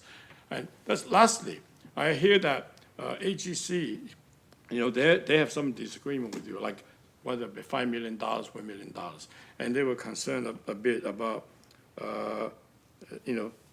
WMB, because that's important too, even though we're not addressing it now, but it's a program that we need to address. So I hope it kind of ties into it, not just say, well, we don't care about WMB. If it doesn't fit, doesn't matter. So I would like to, I know I also appreciate your stakeholder. You interview 60 stakeholders. That's good. Thanks to you. But it seems to be a difference still of opinion between AGC and you. So I'm no expert in all this stuff and why this, I always say the devil's in the detail. So I'd like to see what you might tell me.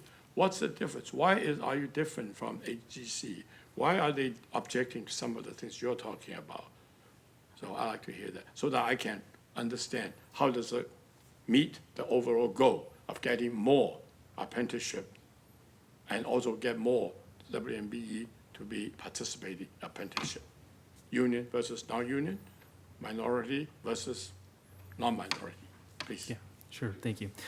So coming back to some of the feedback that we heard, and that being a spectrum, we did hear some feedback from the AGC and from some of the other folks on the contractor side that was different than the feedback that we received from labor and others. So we were trying to weigh the relative feedback that we received.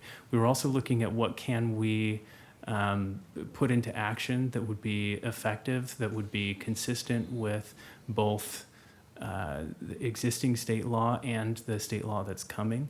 And I think that we were also looking to ensure that that we were taking a very balanced approach between all of those factors to pull together a program that would be effective as well as responsive and responsible.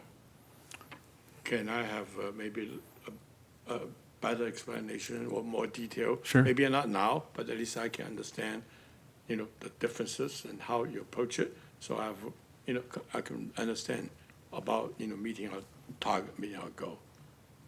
That'd be good. Thank you. Okay. So I hear Councilmember Lee echoing Councilmember Zahn's request to incentivize but not penalize. So maybe as we comment, we can reference that and see what council stands. I will go ahead and make a quick comment. I think that this is a win-win. I think it's great for the apprentices that will benefit from a program and more utilization, and I think it's great for our community to have skilled workers coming through the workforce, and that just makes for better construction. So I really appreciate this coming before us and that we can implement this finally. I saw that, we have a women minorities business program that we support, and the state has a women minority veterans program. And I wonder how that inconsistency, if we should add veterans to our program, if that would be a hard thing to do, or if at least we should add it to this program. So like to hear your thoughts on that. I think this is a good compromise. We've heard a lot from both sides. And the reality is, whatever the state passes, we're going to have to implement.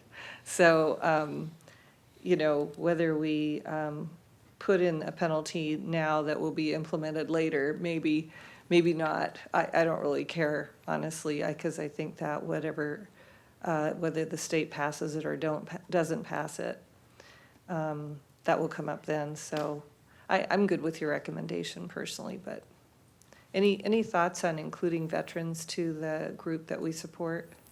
Yes, I think largely some of that's nomenclature and where we have some of our abbreviations for this.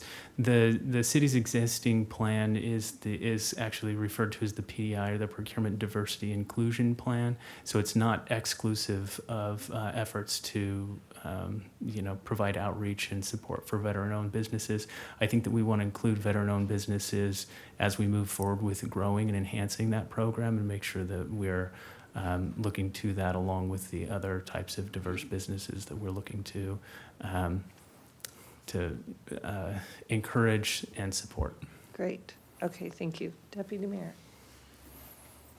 Thank you, Mayor. And I too just want to echo the appreciation for reaching out to all the stakeholders. Really appreciate that. And regardless if they agreed or disagreed with some of your recommendations tonight, I know that that appreciation is there for letting them be heard and the amount of time and effort you put into that outreach. So thank you very much. I think that's really important, especially kind of the second time around.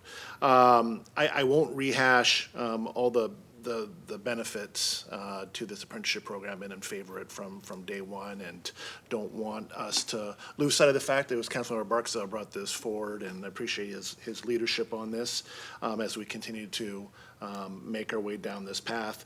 Couple of quick questions, some just for clarification, especially for those watching or listening this evening. The $2 million threshold, what does that translate roughly into, if you can, into a duration of a project? And how many projects are at the 2 million level and higher? That was one of my questions. A comment on the enforcement piece. I agree with Councilmember Zahn. I'd be okay with just leaving that out right now, even though Ira, I think you explained that it really would never take effect, because we would have to implement the state's recommendation on 1050, so it would never really take effect. So, but just in terms of, there's just something in having it in there about disbarment, which just doesn't really sit really well with me, to be honest. I mean, we talk about wanting to be partners, but yet if you step out of line, I would much personally like to see the tact of penalties or financial incentives. So, and it sounds like 1050 is going that route. I'm open to that, and Mayor, I know that was a question for you, so I'm open to eliminating that. But this whole process right now is just a little bit tricky, and personally, I just wish this could have came to us after the 16th, because then we would have known if the bill had passed, then we would have known if the governor signed it, and then we would know exactly what we're dealing here with, and we could still implement our version of this earlier. And I know we still can, but it just feels like we're putting the cart before the horse a little bit here, and we're all up here a little bit guessing about what it will and won't contain, So that would have been my preference. I think that would have been just a little bit cleaner. I know we can work around it. I know we've got momentum. You're absolutely right, Iron. I don't want to slow down that momentum.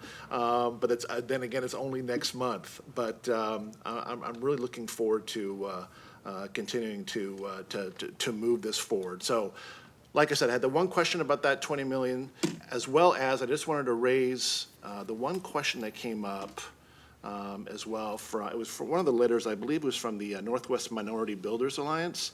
I just want to make sure that this ordinance doesn't in any way restrict women and minority-owned contractors from bidding on City of Bellevue projects. I just want that reassurance, just because I just heard a little bit of conflicting back and forth on that. I just want to make sure that that's, and I'm sure you've thought about that and how to implement it, so it won't, but I just want some reassurance on that. So I'll leave you with those two questions. Thank you. And Deputy Mayor and Councilmember Lee, could you also comment on Councilmember Barksdale's recommendation of it saying following the governor's decision? If you're good, as opposed to what staff was saying, following enactment of a new state law. Can you please expand on what that means, following the governor's decision? Well, I mean, if he decides he'll sign it, so then. Well, and if he doesn't, even if he decides not to sign it, we would still enact it. What the staff has recommended and what we're approving tonight. You can speak, sorry.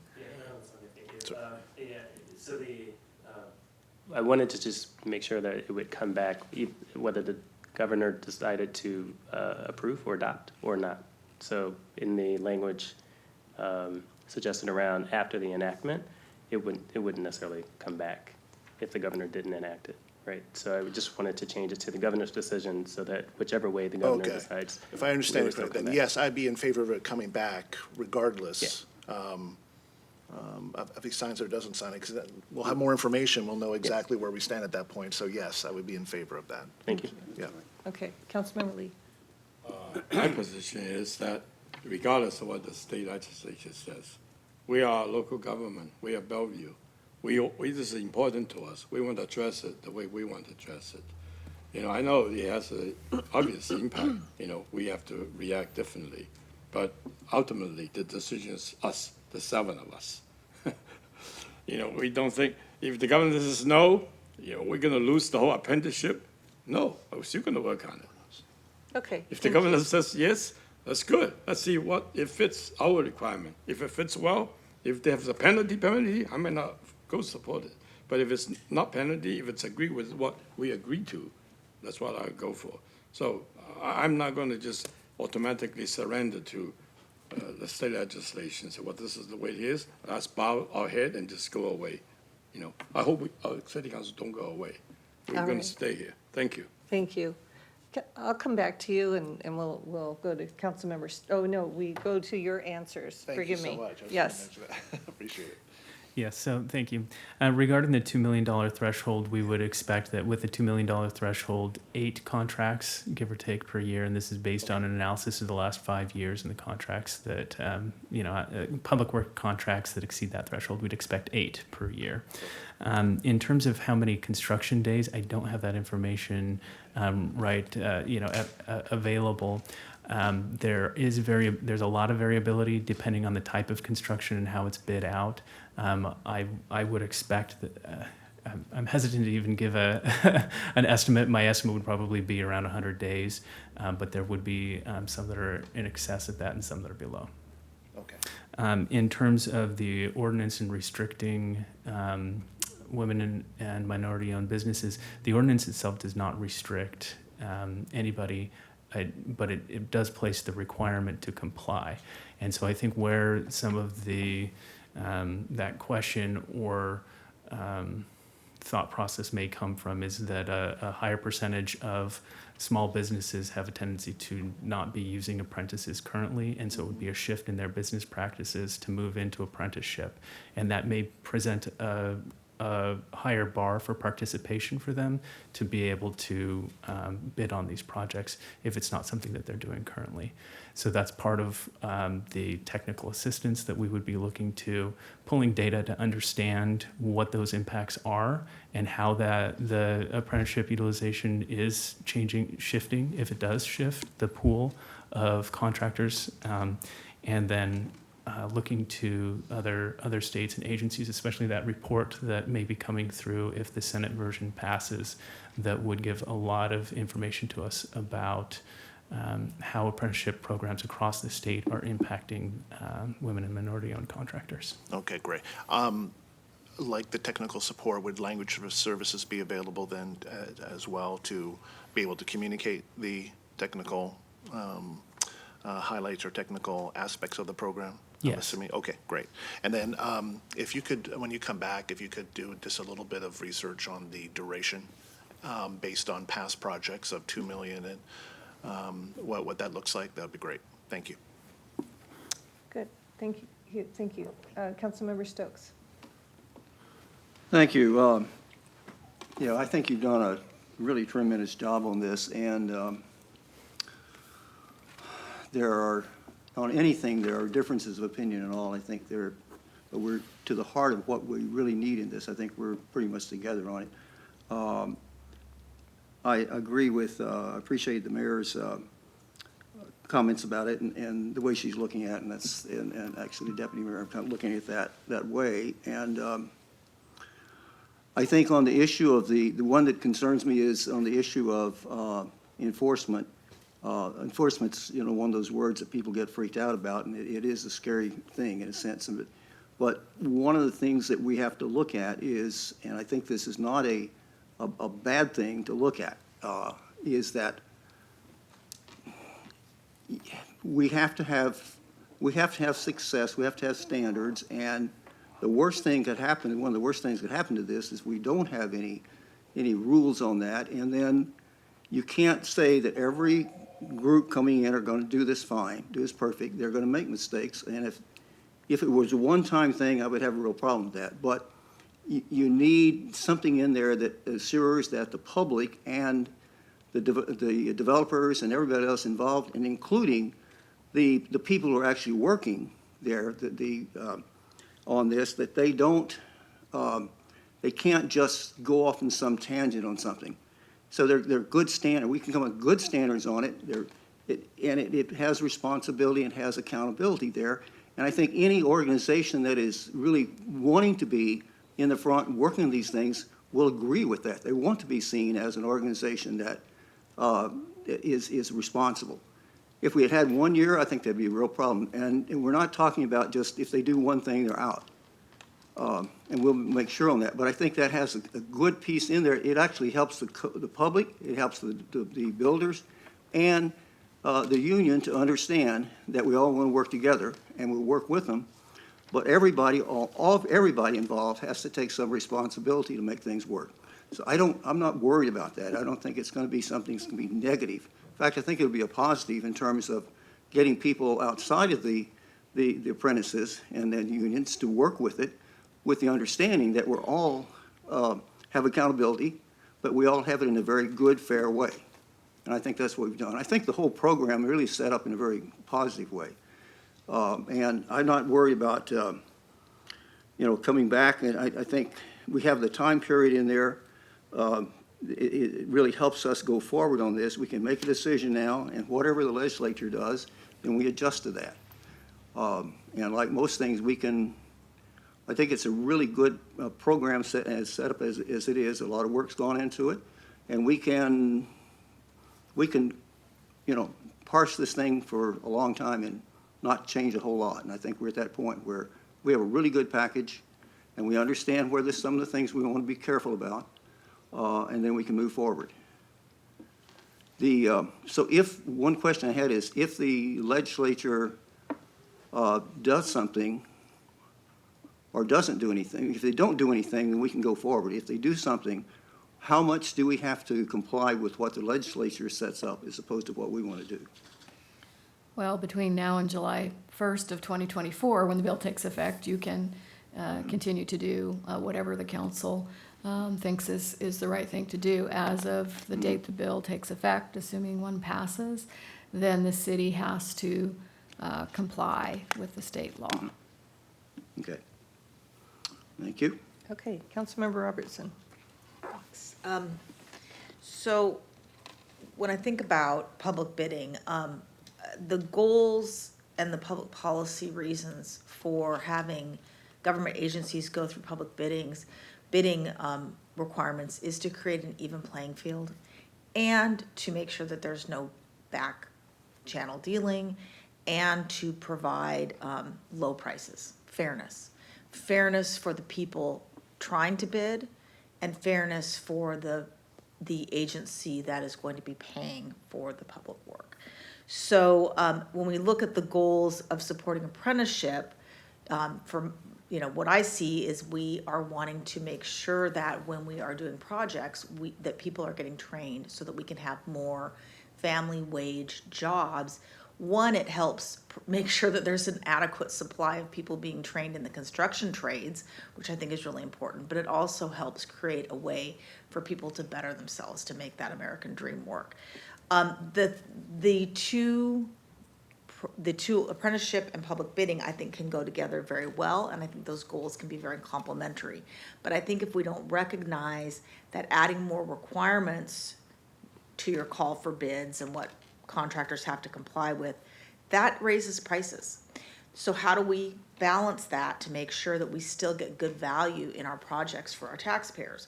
The way we do that is we create predictability and consistency. When contractors have predictability and consistency, they know what is expected of them. Whether it's Bellevue or Redmond or, Bonnie Lake or Moses Lake, wherever, if there's a state law, they know what they have to comply with. If all the different agencies do different things, it's hard. It's hard and it raises prices.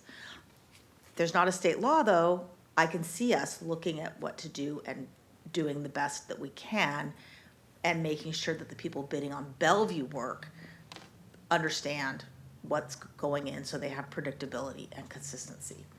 House Bill 1050 would create that kind of scenario across the state.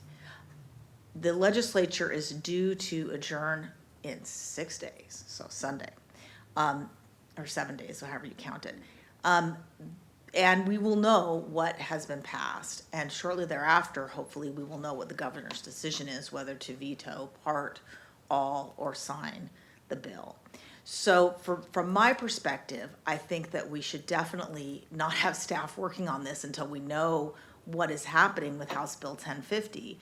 And I also think that when we finally bring the legislation forward to this body, we need to make sure that it is out of the gate consistent. Yes, House Bill 1050, if it passes and is signed, will not take effect until July 1st, 2024.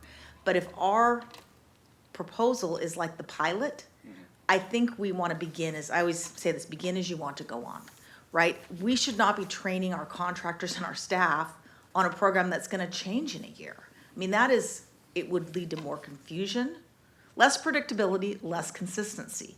So I think that, and it would also make our staff and our contractors have to unlearn what, they just get learned and then it changes. So I would really like to avoid rework.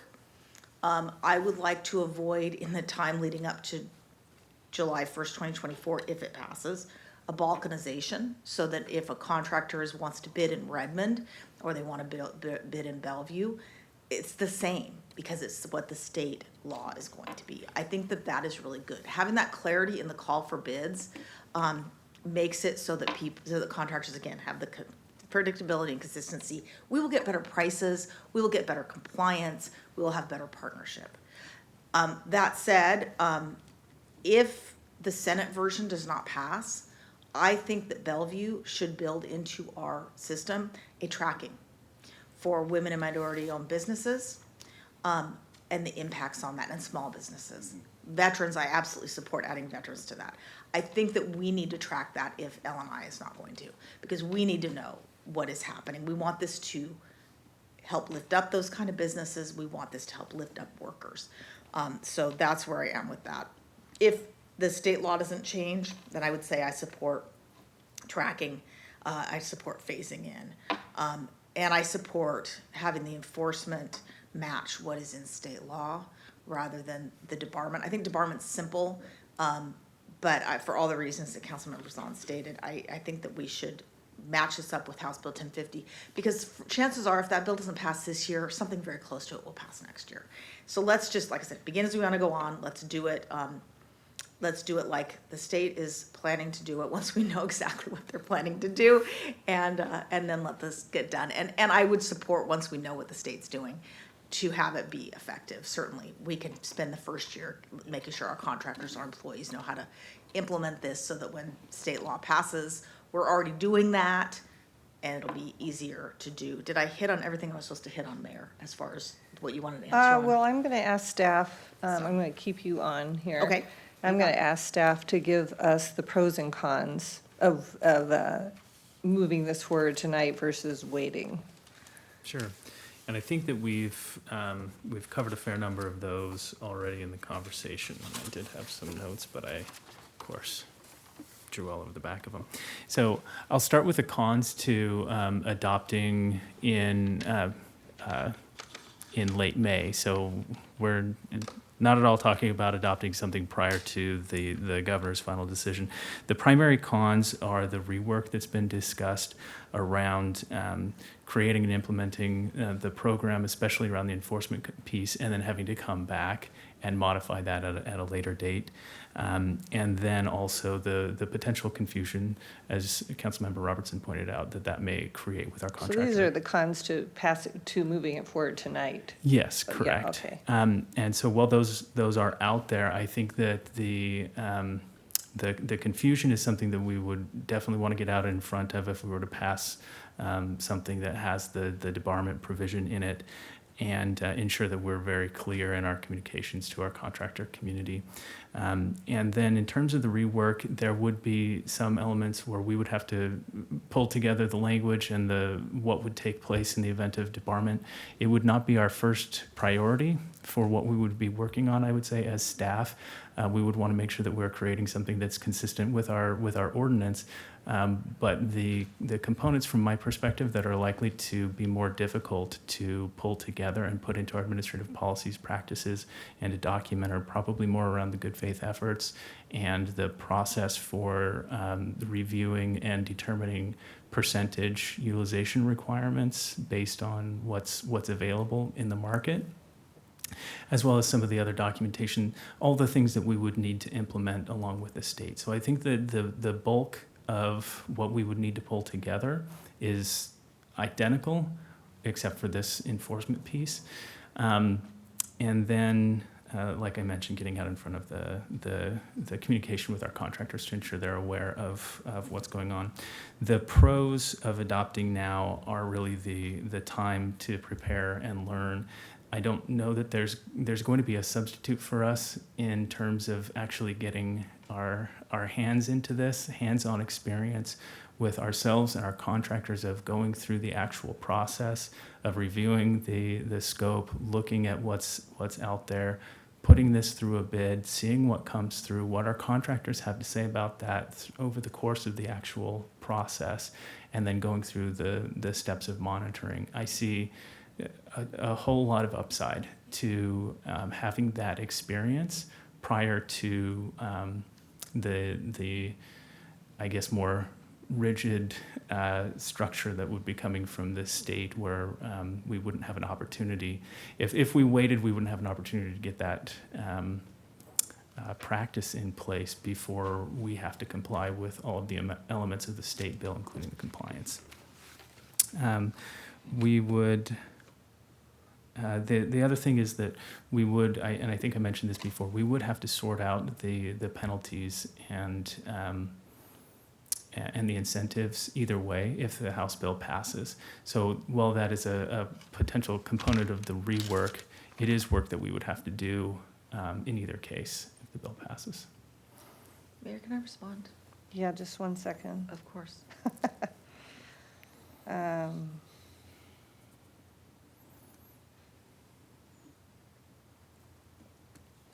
Yes, and here's, I see three issues that we need to kind of agree on. One is Councilmember Barksdale's recommendation of waiting for the governor's, following the governor's decision. Number two is whether or not to include a penalty, and then number three is whether to wait until the state makes its decision or if we should implement now as somewhat of a pilot project.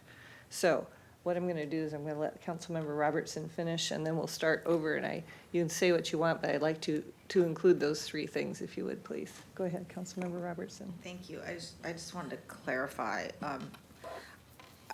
and I appreciate the comments.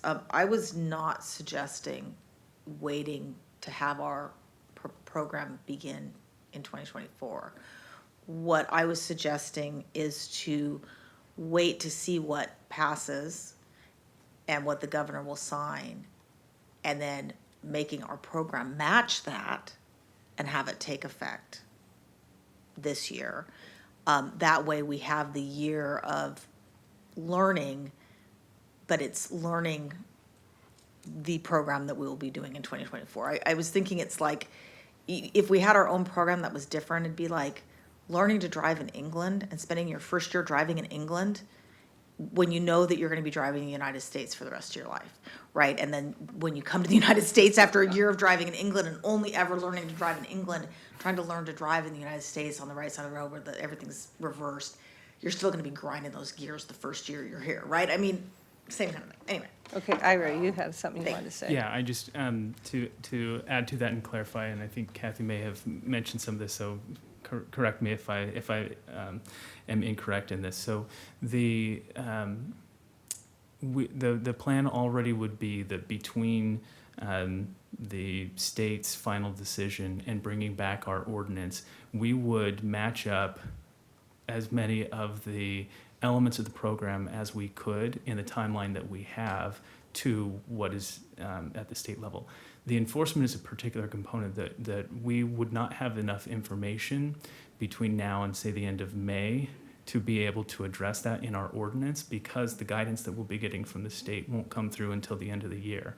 So that puts us back to a timeline where we wouldn't be able to really have a fully fledged program without enforcement. Got it. In that case, I would support having an ordinance that had no enforcement in it because it's the first year, with the enforcement provisions to be added once L&I takes And that action. is an option, yes. Thanks.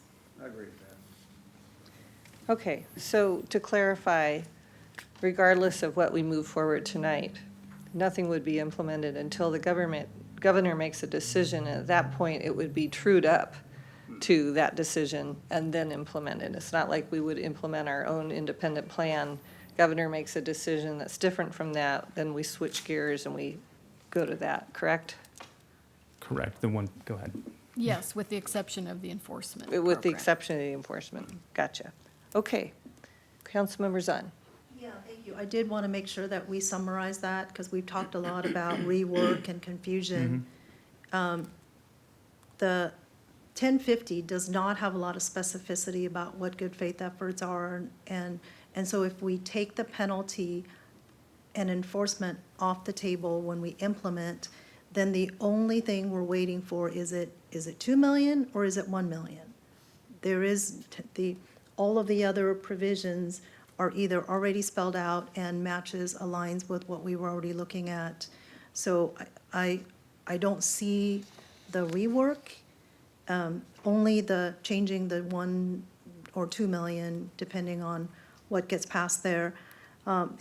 So I'm very glad to hear, it sounds like we're hopefully moving forward without that enforcement piece so we can learn and understand what the rules are. The other one I was going to say on the tracking is, I also don't think we need to wait on that as well, because we already have public agencies that have the 1050 provisions in it. So we should be able to get from L&I information about how these agencies are already doing and whether there's impacts to the women, minority, veteran-owned firms, as well as what they're looking at, what they've already used for incentives and penalties. So I would recommend that it isn't so much waiting for the governor's final rule. It's about actually doing that outreach and getting some of that information already. And lastly, I would just say that, you know, we are getting ready, I believe, to move forward with accelerating our procurement diversity inclusion efforts. So definitely, we want to make sure that this is not going to create barriers to that. And I would say also that if when we ultimately come back and do talk about enforcement, I'm really concerned about using debarment as a tool because, you know, we are waiting for the governor to sign our small works roster changes where we're allowed to do direct contracting with contractors on the small work roster. But if they get debarred from a $2 million contract, they can't even get a direct contract for $50,000. So I just want to make sure we don't somehow create barriers for ourselves for success. So thank you. Councilmember Barksdale. Thank you, Mayor. Just to confirm the three things, the governor's waiting until the governor's decision, which I've raised, so support that. Enforcement, moving forward without enforcement, support that. Mentioned that a little earlier. What was the third thing? I'm sorry. Can we move this forward tonight, knowing that it won't come back until it's trued up with the state, or should we wait until the state makes its determination to advance it forward? I think it's the same thing. It's Yeah, I just- think so. I Yeah. mean, now that we've clarified it, so Okay. I think we can comfortably take that off. Okay, let's take number 3 off. That's right. Yeah. That's right. Okay, so now we're down to 2. Awesome. That's it. Thank you. Okay. Appreciate the discussion. Thank you. Can I clarify the 2? Are you with us on it? Because Councilmember The Barksdale, last one is whether it's the governor's okay or the legislature okay. That doesn't matter. Same thing. Legislation, governor, right? that's the first Yeah. one. Okay, so you're okay I'm with not, that? I have my different opinions on that. I don't think it really matters that much. Number one, I think penalty definitely, I agree with Councilmember Zhang. You know, because I said before, regardless what the state legislature says, I think we have our own different opinion on that. So whether we implement our resolution now or not, it doesn't really matter as long as we do the things instead of waiting around. I think we can proceed with our own. You say, you know, tracking, data collection, trying to test how we're doing. Whether if we wait for the legislation, we're not going to get any more information than we start doing now. A few months will make a difference. We may not get anything, right? We may not get adequate enough. You know, we may be lucky we get lots of information, but I don't want to bet on it. Okay, so I think we need to start. We need to start working to get information like Councilmember Robertson mentioned, testing it, whatever we do, and that to me penalty is out. So I'm going to stick with that. Okay. Doesn't matter when. Finally, 2 other things. I still want to this gives me, I don't know about the rest of the council members, the opportunity to really compare with what AGC, what the Minority Building Alliance, what AGC had discussed with you, and they have different opinion. A few of them they mentioned today, I didn't mention it because it's going to be part of what I would be hopefully talking to you, is they talk about phasing in pipeline. That's what Councilmember Robertson mentioned. I like that. You know, we do it sooner rather than later. We're going to learn more, but how much we don't know. And then also they give example, Washington State Department of Transportation, their program doesn't have penalty, period. Aligned with this. So, you know, so if they can do it, why not find out whether that works or not? Okay. They already have some experience. So these are the things I like to learn more, but my position is let's do it and get experience, learning from it, and then stick with no penalty. Thank you. Thank you, Councilmember Lee. And I'm good with Councilmember Barksdale's revision on the motion following the governor's decision, and the no enforcement makes sense. We're going to it up with the state regardless, but that sounds good. Deputy Mayor? Same on both. Okay. Councilmember Stokes? I'm the same on that, except I don't mean to get into this penalty as a barrier to anything. I just think that is a responsibility and something that actually people working this appreciate, because too many times we read stories about things where something happened and the government gets beat up because they didn't watch over things, or individuals get upset because the government does something. It's just a human responsibility. It's not a bad thing. I agree with not doing it the first year and looking at this, how do we make it in a way that works? But the reality is we have rules and penalties here about certain things we can do or not do. And I just think it's not the big issue on this. And I would be surprised if actually people wanting to get involved in this would be opposed to this, because I think everybody knows that if you have some guidelines that are understanding, that you get better work done and not get bogged down in mistakes and things where people go off track. But I'm fine with going for this like this. We'll address those issues later, and I think overall it's a great program, and I think we can make it work, and hopefully whether we go with the state or not. So I think we're in good shape, so I'm fine. Thank you. Councilmember Robertson? Yeah, I'm good with that. The no penalties the first year was what was proposed before, and all I'm suggesting is that we don't have confusing language in the ordinance if the state law passes. I do support having penalties and incentives eventually, consistent with state law. But I just didn't want to adopt something that said we're going to do debarment when we wouldn't enforce it the first year. And if the state law has passed by the time, that would never happen anyway, because it's going to be financial. So that was and I think staff understood what I was saying. So I'm good with it. Thanks.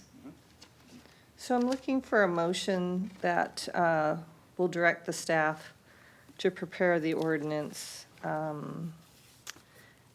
without penalty in the first year, and that will take final action. They'll bring it back for final action following the governor's decision. Go ahead. No, absolutely.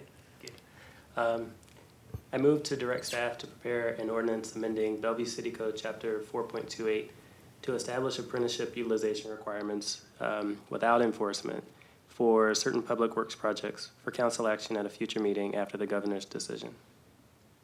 Second. Oh, can I ask a question? Yes, you may.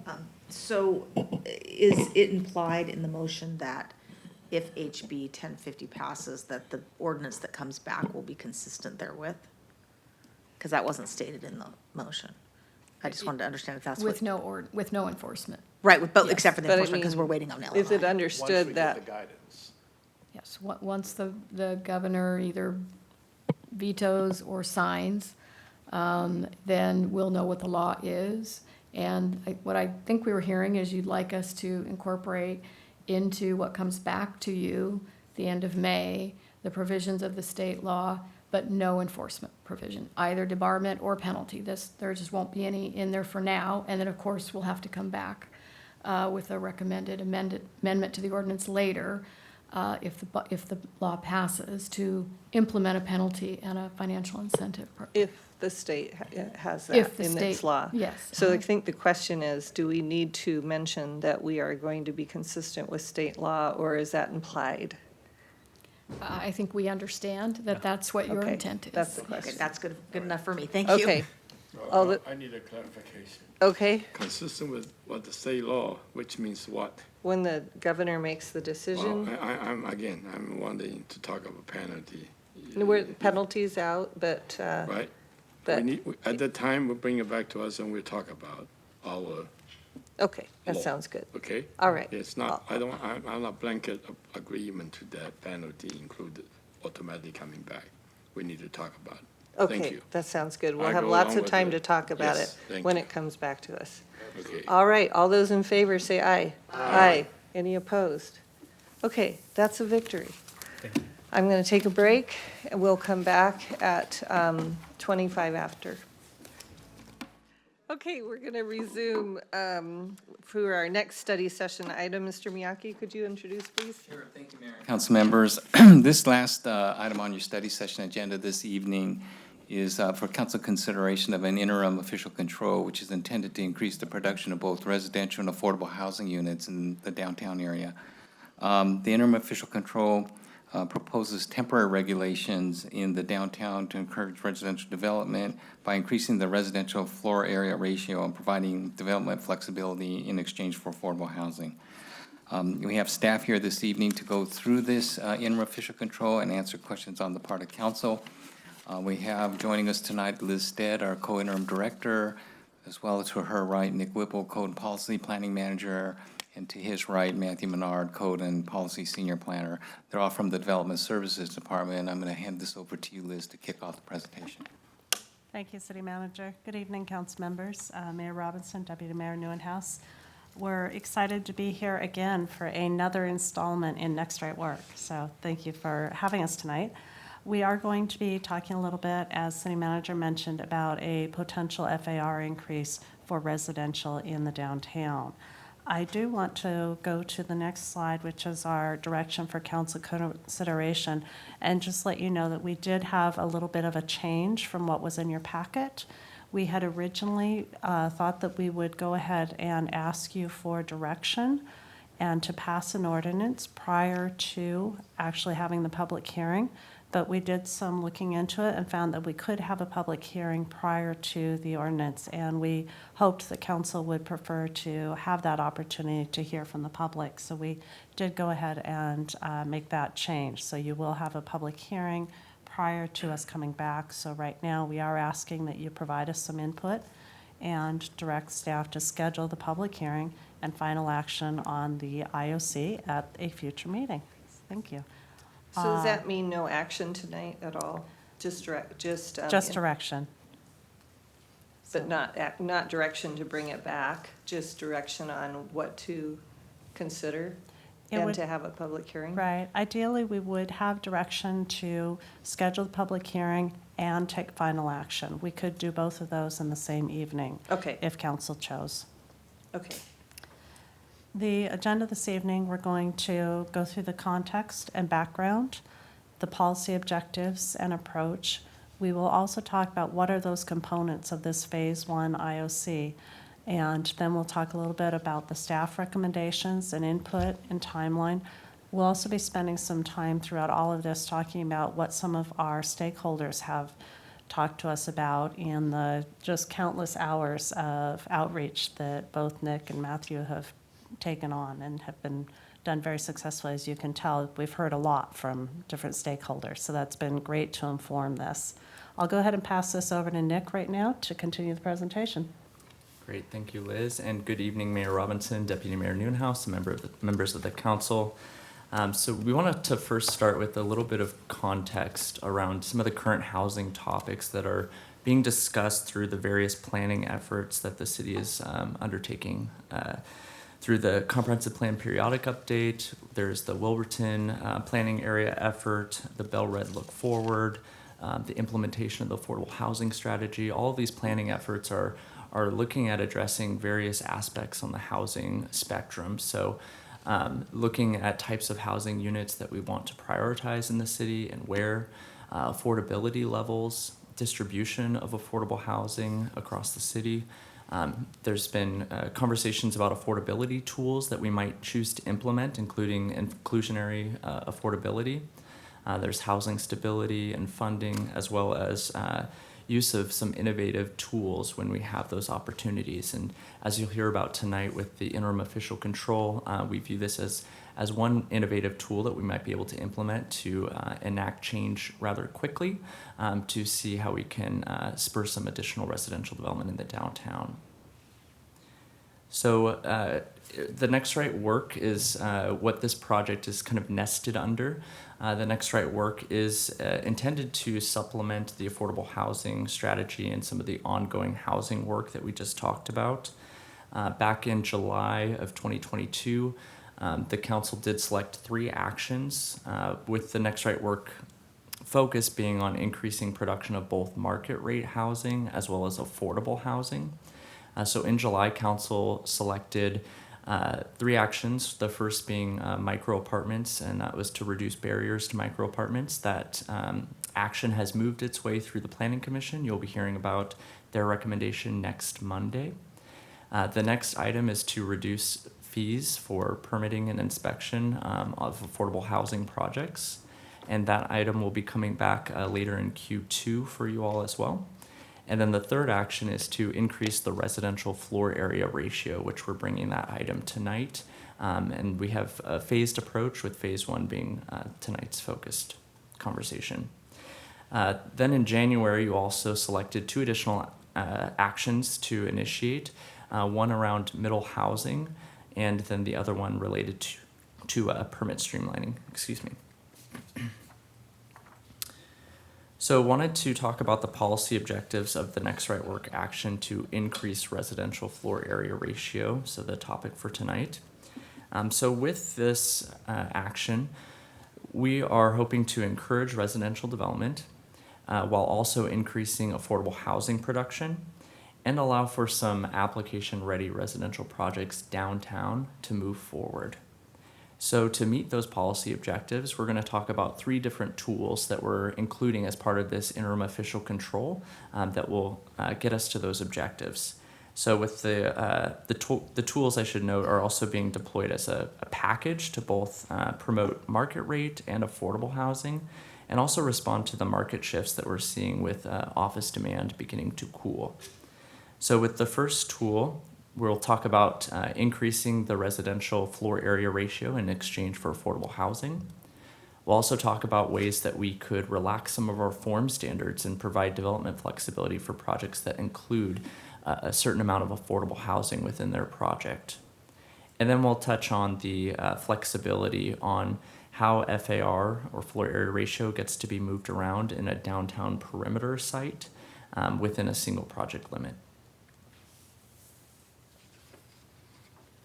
So for this increased residential FAR, we've broken this up into 2 phases. First phase being tonight's discussion. This is an interim official control. It will be temporary regulations, and it will focus on just the downtown. So this is really a good chance for us to test FAR changes in the downtown and the incentive for affordable housing and see how that performs. Again, the IOC is also giving us that opportunity to be responsive to current market conditions, as we're seeing some office projects that might be looking to switch to residential given that market condition change. It's also anticipated that the interim official control will remain effective for 6 months, and following the expiration of the IOC, any affected regulations in the downtown code would again control. So we would revert back to what we have under the current code, unless council chooses in 6 months to hold a public hearing and extend it for an additional 6 months. The IOC is not intended to be permanent development regulations or to adversely affect the city council's ability to adopt something different as part of phase 2 with the permanent code. So then with phase 2, that will really focus on our permanent land use code amendment. This will be in all of our mixed-use land use districts where we see the office and residential compete for land, except for Bellevue and Wilburton. So both of those planning areas do have separate initiatives that are underway, and so those would be dealt with through those planning processes. The phase 2 permanent LUCA will also utilize the phase 1 as a study. As we mentioned, phase 1 will be a good test. And the other piece with phase 2 is that it will have the benefit of an economic analysis, particularly as we're looking to explore ways of increasing floor area ratio and enacting affordability tools. We'll be looking at some of our current tools as well as some new tools that may be implemented as part of phase 2 including potentially mandatory affordable housing. And then the comprehensive plan periodic update environmental impact statement impact study is also going to be providing a good environmental analysis for phase 2 to work from. So this timeline kind of pulls the two phases together in relation to the comp plan periodic update. So with the phase 1, that's one of our quicker items that we can move forward. Council initiated this back in December. We have been working with our stakeholders, having various stakeholder meetings in January, February, and March to bring you back a draft interim official control that's really responsive to the input that we received through our outreach process since you set us in motion back in December. And as Liz mentioned, we'll be looking for some input on this interim official control and asking that you direct us to schedule the public hearing, at which point you may take final action. And with phase 2, that will focus on that broader mixed use areas throughout the city. And we are going to be really beginning that phase in earnest after the planned final EIS is released for the periodic update, which is sometime in that August timeframe. So with that, I'm going to turn this over to Matthew to walk us through the details of the phase 1 interim official control. Thanks, Nick. So as Nick mentioned, I'll jump in with the details of phase 1, and we'll also talk a little bit about our current programs downtown in relation to FAR. So as has been mentioned, the geographic scope of phase 1, this interim official control, is just downtown, and it does not extend beyond the downtown land use districts. The intent of this is to quickly respond to some application-ready projects, trying to really capitalize on some of the changes in the market to get some more residential product downtown. We're also going to use this IOC to test for our FAR increases and make sure as we move into phase 2 that we have data to back up any changes we are making with phase 2 that are going to be those permanent changes. The objectives of this, again, are to encourage residential development downtown. As we encourage residential development, we want to make sure we are getting some affordable housing production out of that increase in residential development and allowing those projects that are application ready to move forward. This is our current downtown approach. There's essentially 3 programs for FAR downtown. All sites will have a base FAR that'll be dependent on what land use district they're in, but they will be able to use that base FAR by right. On top of that, there's a maximum FAR. To reach your maximum FAR, you'll have to participate in our amenity incentive program. In downtown, that's really geared towards open space and streetscape amenities. So there's no affordable housing amenity incentive with that. What we will be focusing on with this IOC is the affordable housing exemption. So currently, you're allowed to exempt up to 1 FAR from your total FAR calculation with your project, as long as you provide us affordable housing at a ratio of, for 1 square foot of affordable housing, you're allowed to do 2.5 square feet of market rates. And this is really what we're focusing on tonight, as well as the development flexibility that Nick has mentioned. So tool 1, again, is allowing that higher FAR. We are proposing upping the FAR exemption from 1 FAR to 50% of the base FAR in any district. That would range from 1.35 FAR to 4.5 FAR in our highest FAR district. Crucially, we are also recommending that the ratio be updated to, for every 1 square foot of affordable housing, you'd be allowed 4 square feet of market rate housing. You have heard from our stakeholders tonight some differences on that request. Basically, the higher the ratio, the greater the market incentive is going to be to build residential. But the higher the ratio, also the lower amount of affordable units you'll get out of that increase in residential. So what we're looking to do here is find that balance to make sure that we are both incentivizing residential, as our current program has not been utilized significantly. We've heard through our input process that it's not quite lucrative enough for developers to want to take advantage of that. So making sure we provide the ratio that incentivizes developers to take advantage of it while making sure we recoup some of that as public benefit in affordable housing. Tool number 2 is an increase in development flexibility. This is proposed for the perimeter overlay if you provide 0.5 FAR of that exempt area. So you will have to provide us some affordable housing to unlock these flexible standards. With that, we are proposing a 25-foot height increase in the perimeter, a 15-foot step back reduction, and continuing our existing 5% lot coverage. We're also proposing a downtown-wide requirement that you are no longer have to provide parking for affordable housing units. This does not preclude developers from providing parking for those units. It just does not require parking for those units. And the final tool is allowing flexibility in the perimeter overlay on how you utilize FAR within a single site. We've had a few projects which cross the boundaries between perimeter overlay and outside of perimeter overlay. They have not been able to utilize their FAR in the perimeter overlay because of our form restrictions. So proposing to allow them to move that unutilized FAR outside of the perimeter overlay. I will note that this does not allow them to move FAR around downtown. This is not an FAR transfer program. It must be within a single site. As mentioned, we've done significant outreach with this. Our first step was to look at the East Main economic analysis as a baseline for proposing ratios and the FAR exemption.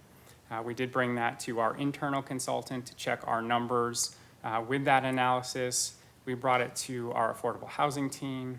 We ran the flexibility by our internal urban design subject matter experts. And then we did bring the final recommendations to some stakeholder groups, specifically in the development and affordable housing field, and some of our downtown stakeholder groups. So we had several briefings with the Eastside Affordable Housing Coalition, with the Eastside Housing Roundtable, with Plush, with NIOP, and with the Bellevue Downtown Association. After we held those meetings with them, we did solicit direct input from them and gave them the details of our recommendation for this IOC. And you've heard the reaction to that request this evening. We've also summarized it for you here in this table. So we did receive two sets of input specific to the ratio. The Eastside Affordable Housing Coalition, as you've heard, has requested a ratio of 3-to-1, Plush requested 5-to-1 or 6-to-1, and again, staff is recommending 4-to-1. So at that 3-to-1 ratio, it would be 25% of that exempt floor area would be required to be affordable housing. At the 6-to-1 ratio, 14% of that exempt area would be required to be affordable housing, and staff is proposing that 20% of that affordable housing be, or that exempt area be affordable housing. Within this table, we provided an example site for downtown that would include 527 units, and it shows you the differences between how many units would be provided by each of those scenarios that have been recommended. Again, we do think the 4-to-1 ratio provides enough of an incentive to increase uptake of this program while also providing affordable housing. The IOC, as mentioned, also allows us to look back on the program and make sure we've calibrated those numbers correctly as we move into phase 2 with the permanent regulations. And we will be doing an economic analysis that will also be able to analyze these numbers as well. So the process, tonight we're here for the study session. We're giving you the draft IOC, looking for inputs, happy to answer any questions, and asking that you move to bring this back for a public hearing at a future date. Okay, great, thank you. So I'm going to start here and then we'll go down this way. I want to thank you for all the public outreach that you did. Really appreciate that. That helps us with all the feedback that we get. And I do think that our best affordable housing work that we've done has been a compromise with the developers and the affordable housing experts. So I appreciate your recommendation. It seems like a good compromise. I have some questions and then I have a request. So, you know, I met with you multiple times. I read this multiple times, and then all of a sudden I had a question as to which perimeter overlay this would affect. Is it all the perimeter overlays? The short answer to that is yes, it is all the perimeter overlays. So it'd be Old Bellevue, it'd be all the perimeter overlays. Okay, all right, so my request might be a little different. So my questions are, I'd like to know how this FAR with the affordable housing is going to layer with the MFTE. I'd also like to understand if we can do parking requirements similar to the MFTE, where we create parking, but we allow the tenant to, if they're in an affordable unit and they want to have parking, they can purchase it at a reduced price like we do with the MFTE. So I'll ask those two questions first and then I'll give you my request. So we'll start with the first question about how the this incentive that's provided as part of the interim official control interacts with the city's MFTE program. So in order for you to be able to unlock the flexibility that's afforded to the perimeter overlay and to unlock the parking, no parking requirement and the flexibility on how you move FAR around the site, or actually, I'm sorry, we'll put tool 3 aside for now. So with tool 2 and with the ratio and the FAR increase, you must provide affordable housing that is permanently affordable for you to be able to take advantage of this interim official control. We do allow for the MFTE program to be layered with this bonus program or exemption program, but the expectation is that those units are then set at a deeper affordability. So the code requires those to be set at 65% AMI rather than the 80% AMI that would be expected if you were to just take the land use code incentive. And then with the question regarding the parking requirements and MFTE, so that is a challenging requirement to include as part of the land use code amendments, since the land use code amendment would really set what the parking requirements are for a building and how the parking is doled out amongst the units and how it is operated is more of a private contract, where with the MFTE program we have some control with that. When you are just having a project that's taking advantage of the land use code FAR exemption, we have fewer tools that we can use to really administer such a requirement. So there are challenges if we were to head down that path, and I think it would actually be very, very difficult from a staff standpoint to be able to implement such a program with just the land use code exemption. Nick, I might add just one other item as well. Because this IOC only applies to downtown, we are thinking about a section of the city that really is essentially one big TOD. So the idea of decreasing parking has been something that has been supported through a lot of the other efforts that we've been looking at for those areas that are close to transport. Now, when we get to phase 2, we will be looking at other areas that are still close to transit, but are not quite as transit rich as downtown. And there could be something there. But as Nick mentioned, that would be very challenging for us to administer. And in addition, I think in the downtown, we do already, through the downtown livability, there were policy choices made to require zero parking, in our most dense areas. So I think that's the direction we've felt that council has been heading in many circumstances. And this is all in the light rail walk shed? It is. All these perimeters, okay. So I think about all the thought that we put into the step backs. And we were very concerned about section A1, the perimeter overlay A1, because it's directly across the street from a single family neighborhood. And there really isn't a buffer between the homes and across the street. There's no park between them. And I would like to consider omitting A1 from the step back. And also B1, just old Bellevue, B1.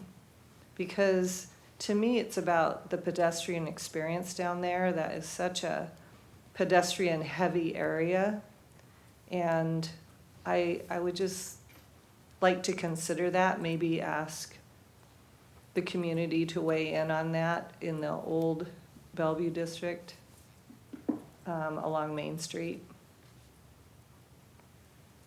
So that's my thought. And so Deputy Mayor, I'll let you go. Thank you, Mayor. So, first of all, great presentation, and I also appreciate all the outreach you've done prior to coming before us this evening.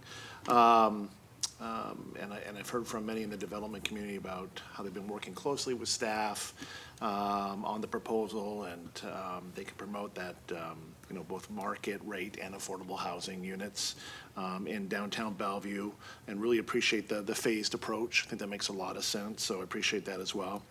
And also just given where we are as a city and as an economy right now, given the current state of the market, it's a particularly critical time to offer incentives like this, I believe, as developers are making critical decisions about their project. Is it viable? Can they make it happen?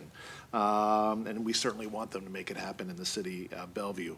So I think the opportunity to include additional housing and residential projects will make those projects, I think, more clear. I think they'll make them more viable. And if they're currently planned office projects and they're looking for alternative paths, this plan may allow them to pivot to a residential development. At least that would be our hope that they could. So I'm all for moving this forward. I don't want to see any delays to this. However, I do have some questions that especially I would like to see addressed as this comes back. I believe you'll probably hear some of this during the public hearing as well. I really do like the mayor's suggestion. I know it's complicated, but I do like that parking MFTE for phase 2 or outside of downtown Bellevue. I think there's some merit to that, so I would like to get some more information on that. But my biggest question is just how, and I know you're going to do an economic analysis after the 6-month period, but what are the success metrics that we're going to look at here with this project? Because it's not quite clear to me what that will be. I mean, certainly you've laid out the objectives, which are good, in terms of encouraging the residential development and increasing affordable housing production, but I'd really like to see some numbers associated with that. I mean, if we just get, 1 residential development, is that considered a success then? And the 4-to-1 ratio makes sense? I don't know. And also on the application, ready projects to move forward. Each of these objectives, I'd just love to see some numbers around them a little. And you might provide that as when you come back to us, and I hope you will. But I would just like a little bit more insight, and maybe you can provide that now, just in terms of what you will consider a success here. And then I would also just like a little bit more insight on how you landed. Obviously, you're threading the needle a little bit here in terms of what the chamber and what the East Side Affordable Housing Consortium, their input, and others, of course. I totally understand that. But we'd love to know why you think that 4-to-1 is the right mix, and again, how we're going to track those metrics to ensure that it is the right mix. 'Cause I would hate for us, and you probably know where I'm going with this, with MFTE, where we lost some time because we didn't get the incentive exactly right. We did eventually, but not. So I think the closer we can get to that, and I think that's part of why we're doing this test, obviously, the better off we are. But again, happy to move this forward tonight. Really look forward to getting the results. Just like to learn a little bit more about how you're going to measure the results, as well as, again, a little more insight into the proposed IOC. Thank you. I can start to respond to some of that this evening, and certainly would be happy to bring back more information. In terms of how we measure success, it's really, do we get the uptake of the program? Because we currently have an exempt FAR for residential, and we're not seeing, people aren't using it. It's been on the books for years and years and years. There really have only been a couple of projects that have taken advantage of it, and those projects that did were from a developer who was really very committed to affordable housing of his own kind of personal beliefs. And so if we do begin to start to see that people are taking us up on this, that would be one measure of success that we could point to. And if we can possibly find some of those projects that we know are ready to go into development, they're already ready to build the residential housing. They say, you know what, we're going to add this extra 1.0 FAR on, and or whatever they choose, and we're going to have this affordable housing. We'll know we hit the mark. But having said that, it is a test case. You know, it's the trial balloon we're sending out to see how this goes. We did spend some time getting to the number 1 to 4, though. It was not just a number that we picked out of the air, and it was actually our proposal prior to hearing from the Housing Consortium or the Plush. So we had already landed on the 1 to 4, and we had landed on that really deliberately based on the East Main economic analysis, which was our most recent analysis, economic analysis in the downtown area. And in addition, we had also worked with our internal stakeholders, some of our affordable housing people here who do a lot of work with the development community. And we also worked with Skipstone Consulting, who had helped us out on some of the other next right work, and kind of did a truth check there. And AP Heard from Skipstone is also very involved in development community. And so over, you know, as we kind of massaged that, we got to that 4.1, and then we ended up, you know, kind of somewhat miraculously just being right in the middle of where the other two sides came to. But Matthew, do you have any, or Nick, do you have any adds to that? I don't think I have any particular adds. I think that's an accurate description. I don't want to make it sound like, you know, the 4 to 1 was a foregone conclusion. You know, we brought that to these groups, so the East Side Housing Roundtable, the Affordable Housing Coalition, Blush, for their input, and as Liz mentioned, they sort of fell on both sides. So we do think that we've shot the middle and found that right balance between affordable housing and encouraging residential development downtown. And we'll be happy to continue to think about how we can measure the effectiveness of this, because I agree, I think that's extremely important to kind of know, did we get there? And part of that will be some of the truth telling through the future financial analysis that will be, economic analysis that we'll be doing as well. Councilmember Stokes. Yeah, I think this is a very exciting approach on this. I'm glad to see us be more flexible and hopefully not taking decades to, you know, work through this. We had a good conversation and really appreciated the talking about this, you know, last week, and we've all had a chance to go back and forth with it, which really helps when we get to these meetings to have some of the background on it.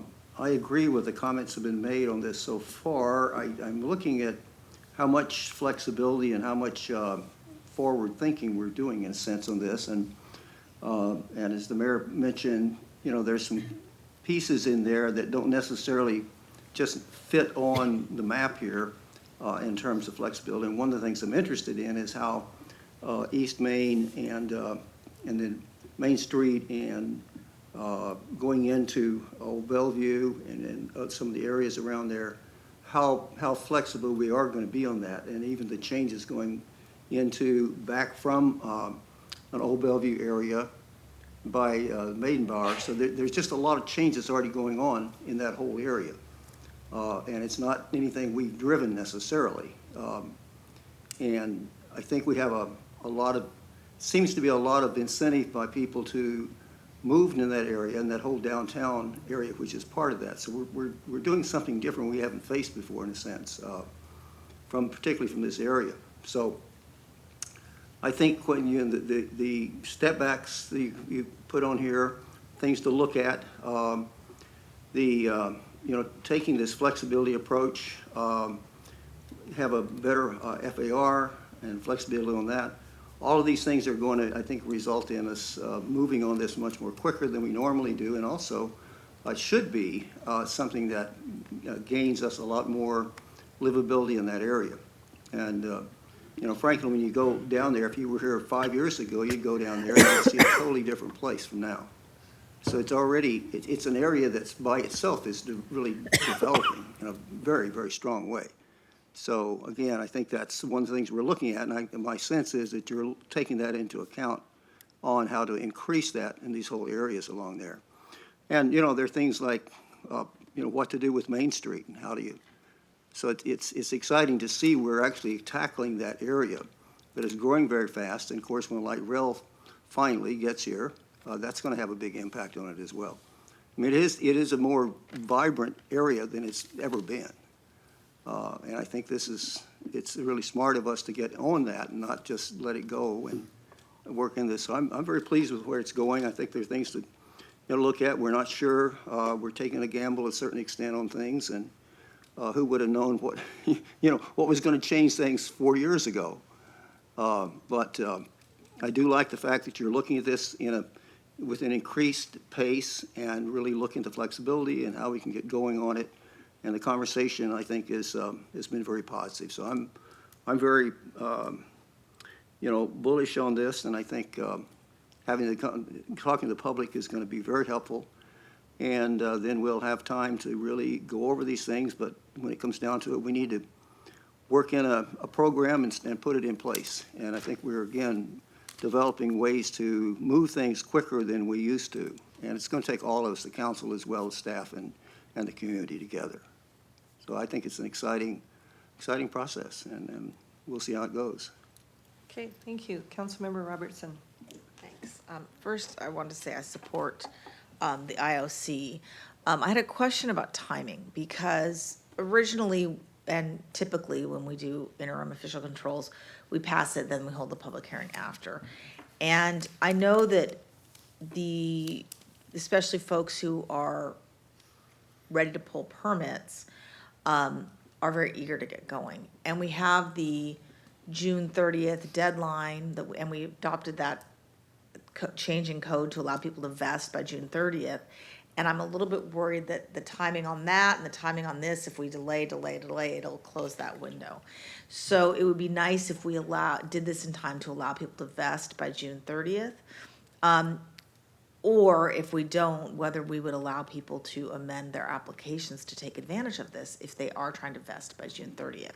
So that's saying you kind of have a vague date in here on when the public hearing is going to be. It looks like it might not be until mid to late May.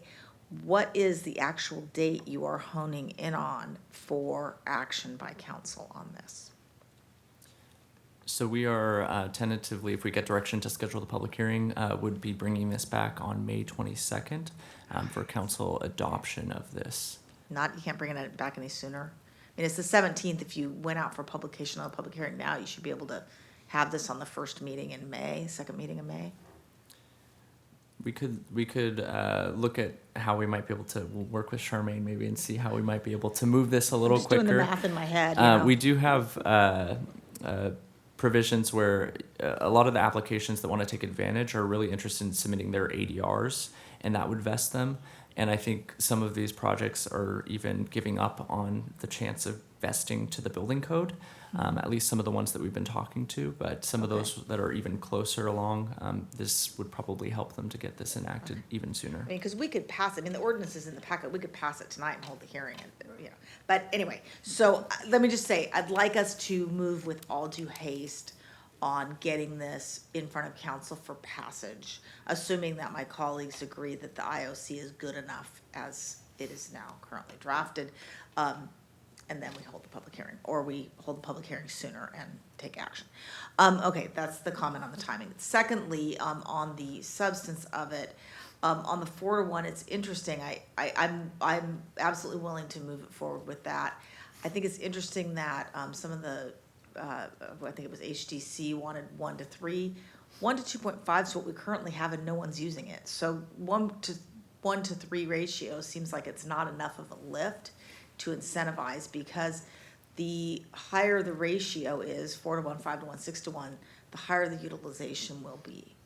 And the more we need housing units, and we need affordable housing units. Both are true. So we want to make sure that we do get more housing units and more affordable housing units. because 100% of zero is still zero. We want to make sure that we get the units, we get the affordable housing units, even if it's less than we might get at a lower ratio. And as I think Hal Ferris said, he talked about how a lot of development, while office has got some serious headwinds in new production, housing still has headwinds with the increased interest rates and higher carrying costs, with the increased costs of development. And when the new building code takes effect, that will drive up development costs even more.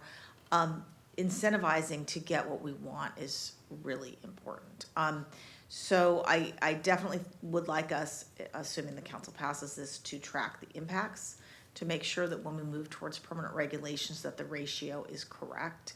I'm really pleased that the economic analysis will be scoped to not only look at phase 2, but we'll also be looking at how this actually worked and whether it's effective. A footnote, I guess the next point, which I am only making because of the comments the mayor was making about parking. I pulled up the MFTE code, Bellevue City Code 452097 on parking. Because MFTE could be layered with the incentive system here, to the extent it is layered, the parking requirements that are within the MFTE code would apply, correct? Correct. Okay, I think that was the question you were asking. You didn't get the answer. You didn't get that exact answer, so I looked it up for you. So that's, yeah, I think that that's correct. So even if there's no parking required, if they are using MFTE, the parking requirement in there, which allows a lower cost to purchase parking, would apply. Now, my final point on phase 2, I definitely would like to look at the floor plate issue. I would like to look at the ratios to make sure they are right, and as well as making sure that we're scoping the locations correctly. I'm a little nervous about the Lakemont Village Shopping Center and the Newport Hills Shopping Center being scoped in. I don't know that those really those aren't the places where we're wanting to have a lot of density. So I would like to look at that.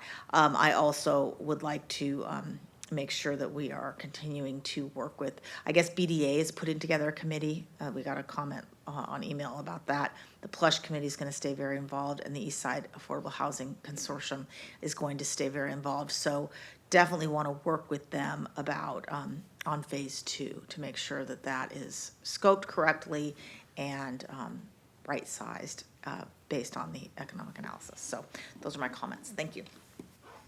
Thank you. Councilmember Zahn. Yes, thank you. You know, I'm really excited that you took a look at this as the next right work, and I agree with my colleagues that we want to move with urgency. I mean, if there was a way to even get something moving now instead of waiting, but if the next best thing is to schedule the public hearing and action as quickly as possible in early May, then I'm good with that. You know, to me, markets do have cycles, and right now, I think the winds are such that we can create the right incentive so that the residential is more competitive and potentially can be built, so I really support that. I want to make sure, because we also got a message from, I think, the Affordable Housing Consortium about whether phase 1 is going to set the foundation for phase 2. So I just want to make sure we're clear that this is an interim control, because we see downtown as an opportunity to get some vesting with these incentives, potentially to get some, I guess, projects that are application ready potentially to move on this. But it is not setting the foundation for exactly what we're going to do in phase 2. It is one of the areas we're going to do some testing and study, but is not necessarily an indication of what phase 2 is like, because we're going to be doing the economic analysis and really understanding. And we also have a much broader scope with other parts of the city as well in these mixed-use neighborhoods. So I see you nodding, but I just want on the record to make sure we really lift up the fact that that is indeed what we're doing.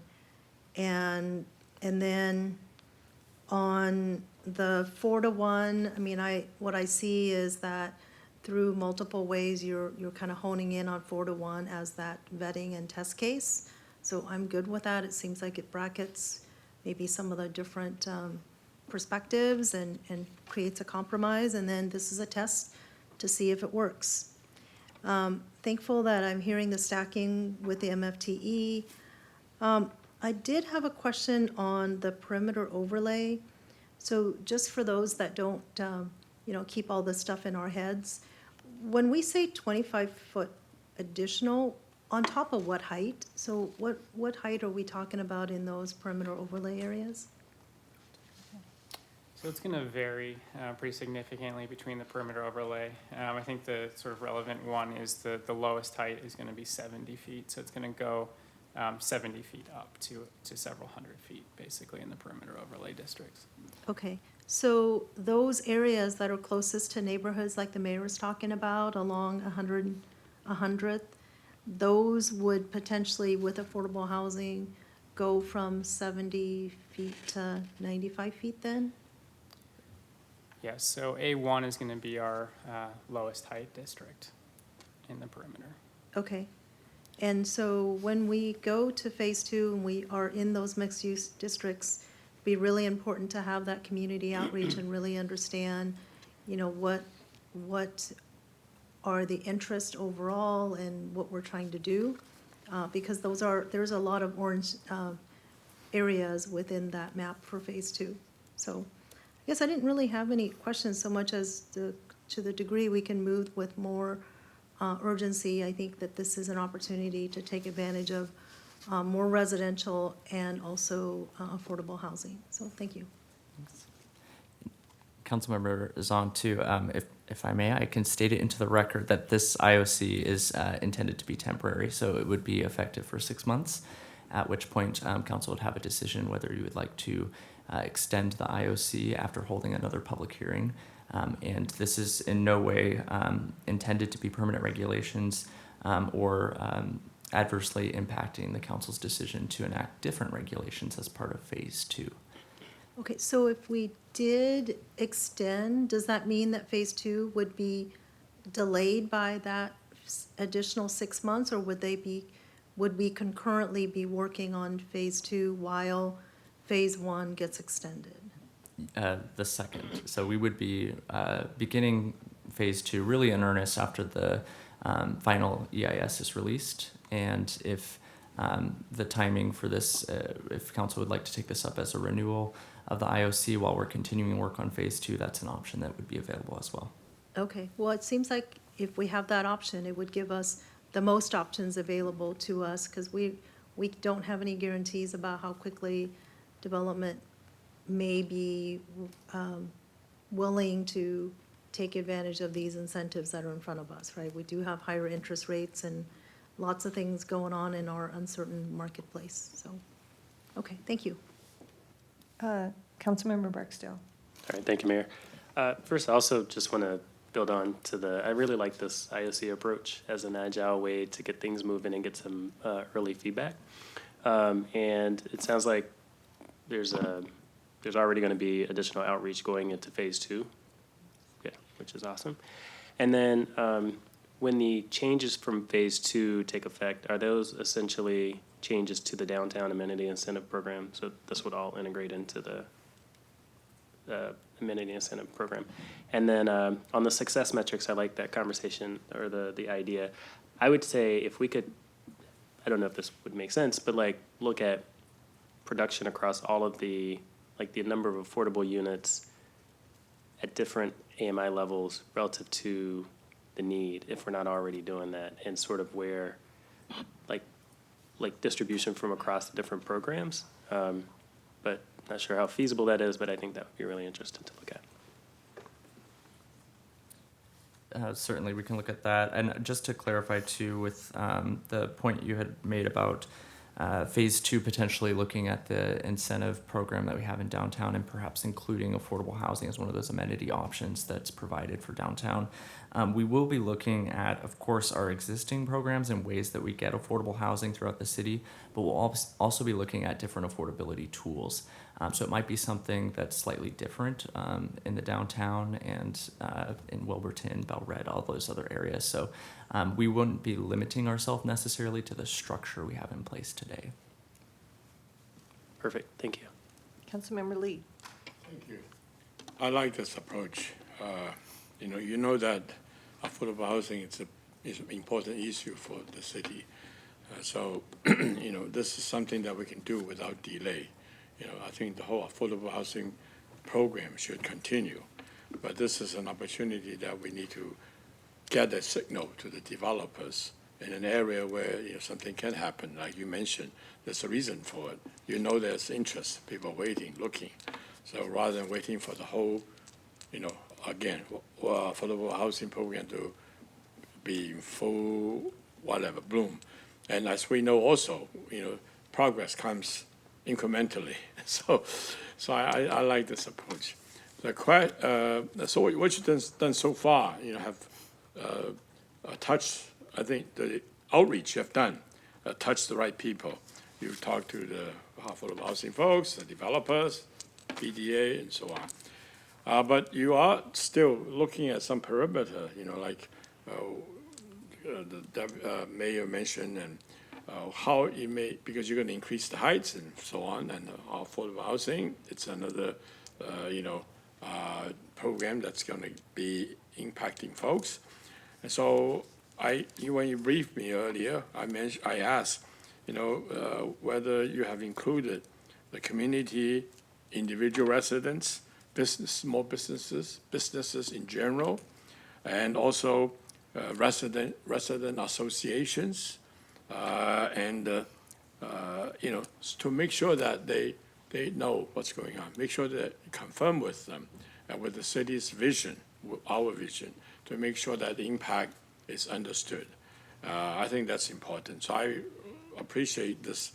You're moving forward, not stopping anything. You're giving a signal to the developers, whoever can produce additional housing stock. But at the same time, I believe that people who will support it, either now or in the future, throughout the city, especially in the affected area right now, we're gonna test them. We're gonna see how they feel about this whole thing. And so I hope that during this time before the next public hearing, they will be fully aware of it, and they will give us their input, so that we know what we can anticipate, what we can hope to do to make it even work better. So I like the approach, I support it, and it's part of our city's goal.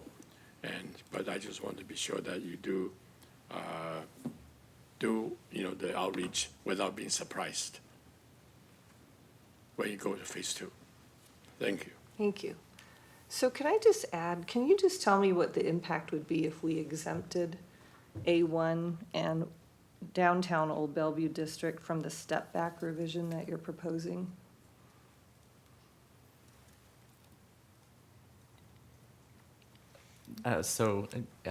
Mayor Robinson, so if the council were to choose to exclude A1 from being able to seek a step-back reduction through this IOC, that would be limited to that kind of L-shaped hatching in the upper left corner of the map.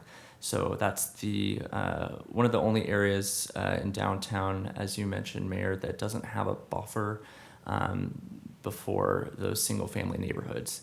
The downtown code does have private development is required to put in a 20-foot landscape buffer before or adjacent to the street, but that's one of the only areas that really abuts the single-family neighborhoods. And in terms of the B1 as it relates to downtown Old Bellevue. Well, I would say not just B1, just the whole downtown Old Bellevue district. Okay. So we could look at excluding downtown Old Bellevue as well.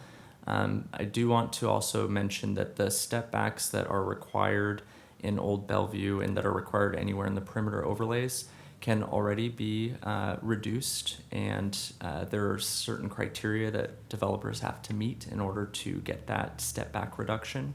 So by taking an action to exclude those properties from taking advantage of this exception, that's only removing one kind of exception from their list of options. So they can still kind of seek that relief through other avenues. It would just, you're not providing an option when they provide affordable housing, if that makes sense. Okay. Is that true of A1 as well? That is true across the city, Mayor. There's the ability to reduce or eliminate the step backs through the departure process, and that was put into the code during the downtown livability Does it have conversations. anything to do with height? The step back where it has something to do with height, so you really only are required to do the step back on buildings that are under a certain height in certain areas on certain streets. So it's, it is rather specific. So high rises would not have a step back by any manner. Right, but when you say with other departures, give me an example. So the departure process allows the director with certain information to let an applicant not meet the code as it's written if it's still creating a good result, essentially. So one of the things that you can look at is, do the buildings next to you have a step back? And if they have a reduced step back or no step back, that is one of the ways that you could prove to the city staff that in fact your building should not be required to provide the full step back. I think we called that the string test in those downtown livability conversations. The other way is if you can note that you're really not making impact to any of the adjacent buildings to you. On a lot of the streets that are really quite wide, it's pretty easy to provide that acknowledgement that you're really not impacting it as much. On the more narrow streets, it's harder to do that. Yeah. Well, I guess I'd like more information on the impact of the step back reduction on the old Bellevue, in the old Bellevue neighborhood. I've already thought about it across the street from Viewcrest. And I'm fine with it everywhere else. It's just, I do think that it's going to have it could be a negative impact for the pedestrian experience and for the single-family home owners across the street from A1. And Mayor Robinson, if I could query just one question. Are you thinking throughout all of the downtown Old Bellevue district, or are you thinking more specifically to Main Street? Main Street. Okay, thank you. But both sides. Okay, thanks. So that's why it goes from the solid to the cross-hatching. Okay, go ahead. And now. Yeah, I agree on that. I think that I would like to not make a decision on whether we use the step backs or not until we really work with the neighborhood. And I think there's a lot going on down there, and I know that a number of the people who've been there a long time are really looking at changes and how they can, and that whole area could be a completely different area than it is right now in a sense, and in a better way. So I agree with the mayor that we should look at that and not be just absolute, we're going to take away these things, but, and I don't think that's what you're saying. But I do think that's something we need to look at, and I'd like to, actually, I'm glad we're going to engage the community, and this part of the community on Old Bellevue is ready to talk about how this can be, what's Old Bellevue going to be in the future, and how's it going to be a better Old Bellevue, in a sense. And so we have a lot of, this is getting some really good opportunities on that, and I appreciate that a lot.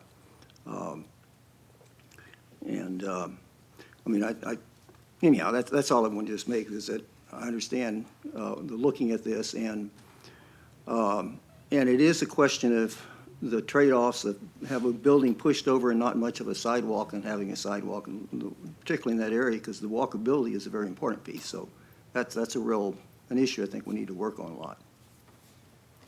Councilmember Lee? Thank you, Madam Mayor. I think that it should be looked at all, not just Old Main, because it affects other people possibly as well. The main thing is, I think we need to have community feedback.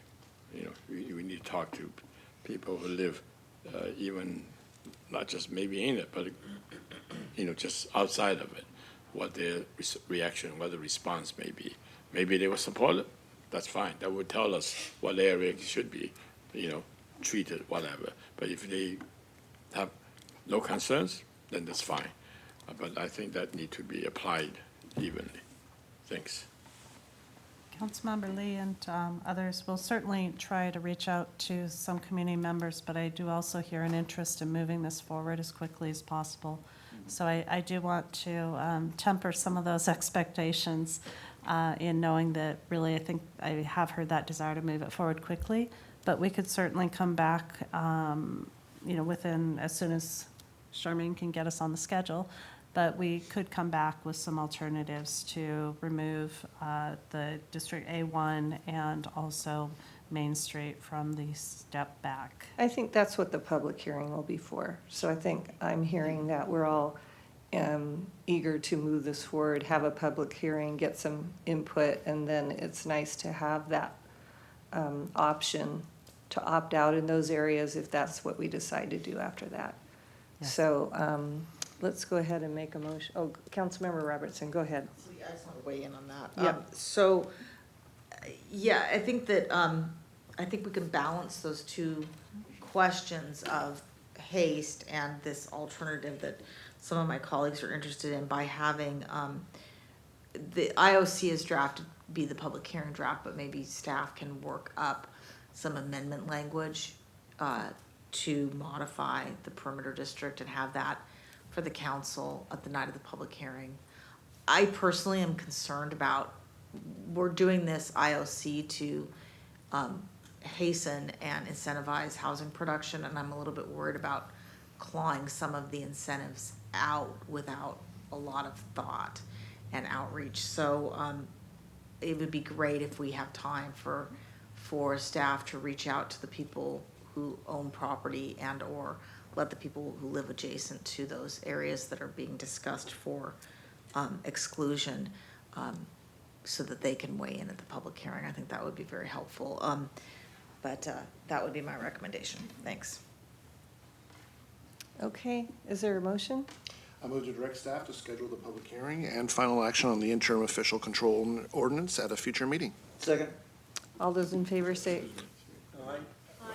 Hold, I'm sorry, Councilmember Lee has interrupted our vote. I need to make a comment. I know it's going to be in haste. That's why for IOC, we're going to move ahead with this proposal, no question about it. But I think public hearing is still very important. We are having. I a know, public no, hearing. outreach.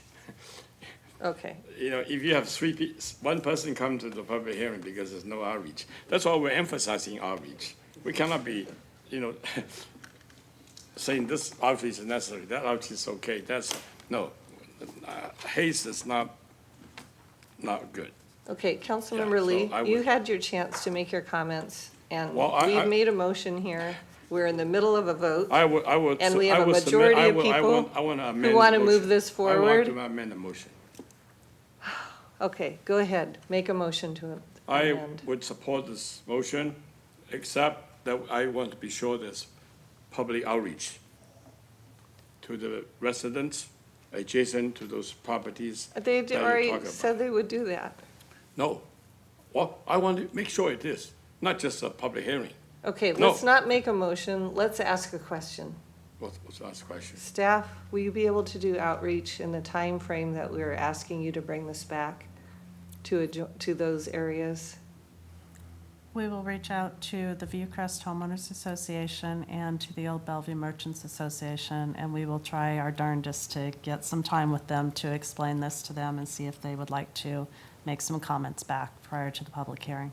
I appreciate that very much. Mayor, can I also make a comment? Yes? During the IOC timeframe, isn't that an opportunity as well to solicit feedback and outreach at the same time before coming back for the final recommendations? I'm sorry, Deputy Mayor, I'd like to confirm. Are you asking if as we're working on the permanent regulations? As part of your overall analysis of the IOC, will we not be taking not only metrics in terms of the success of it, but also taking input from what worked, what didn't, or input from residents and developers, correct? Absolutely. Okay, thank you. Yeah, it's part of the process. All those in favor say aye. Aye. Any opposed? Thank you. And I believe with that, we are adjourned.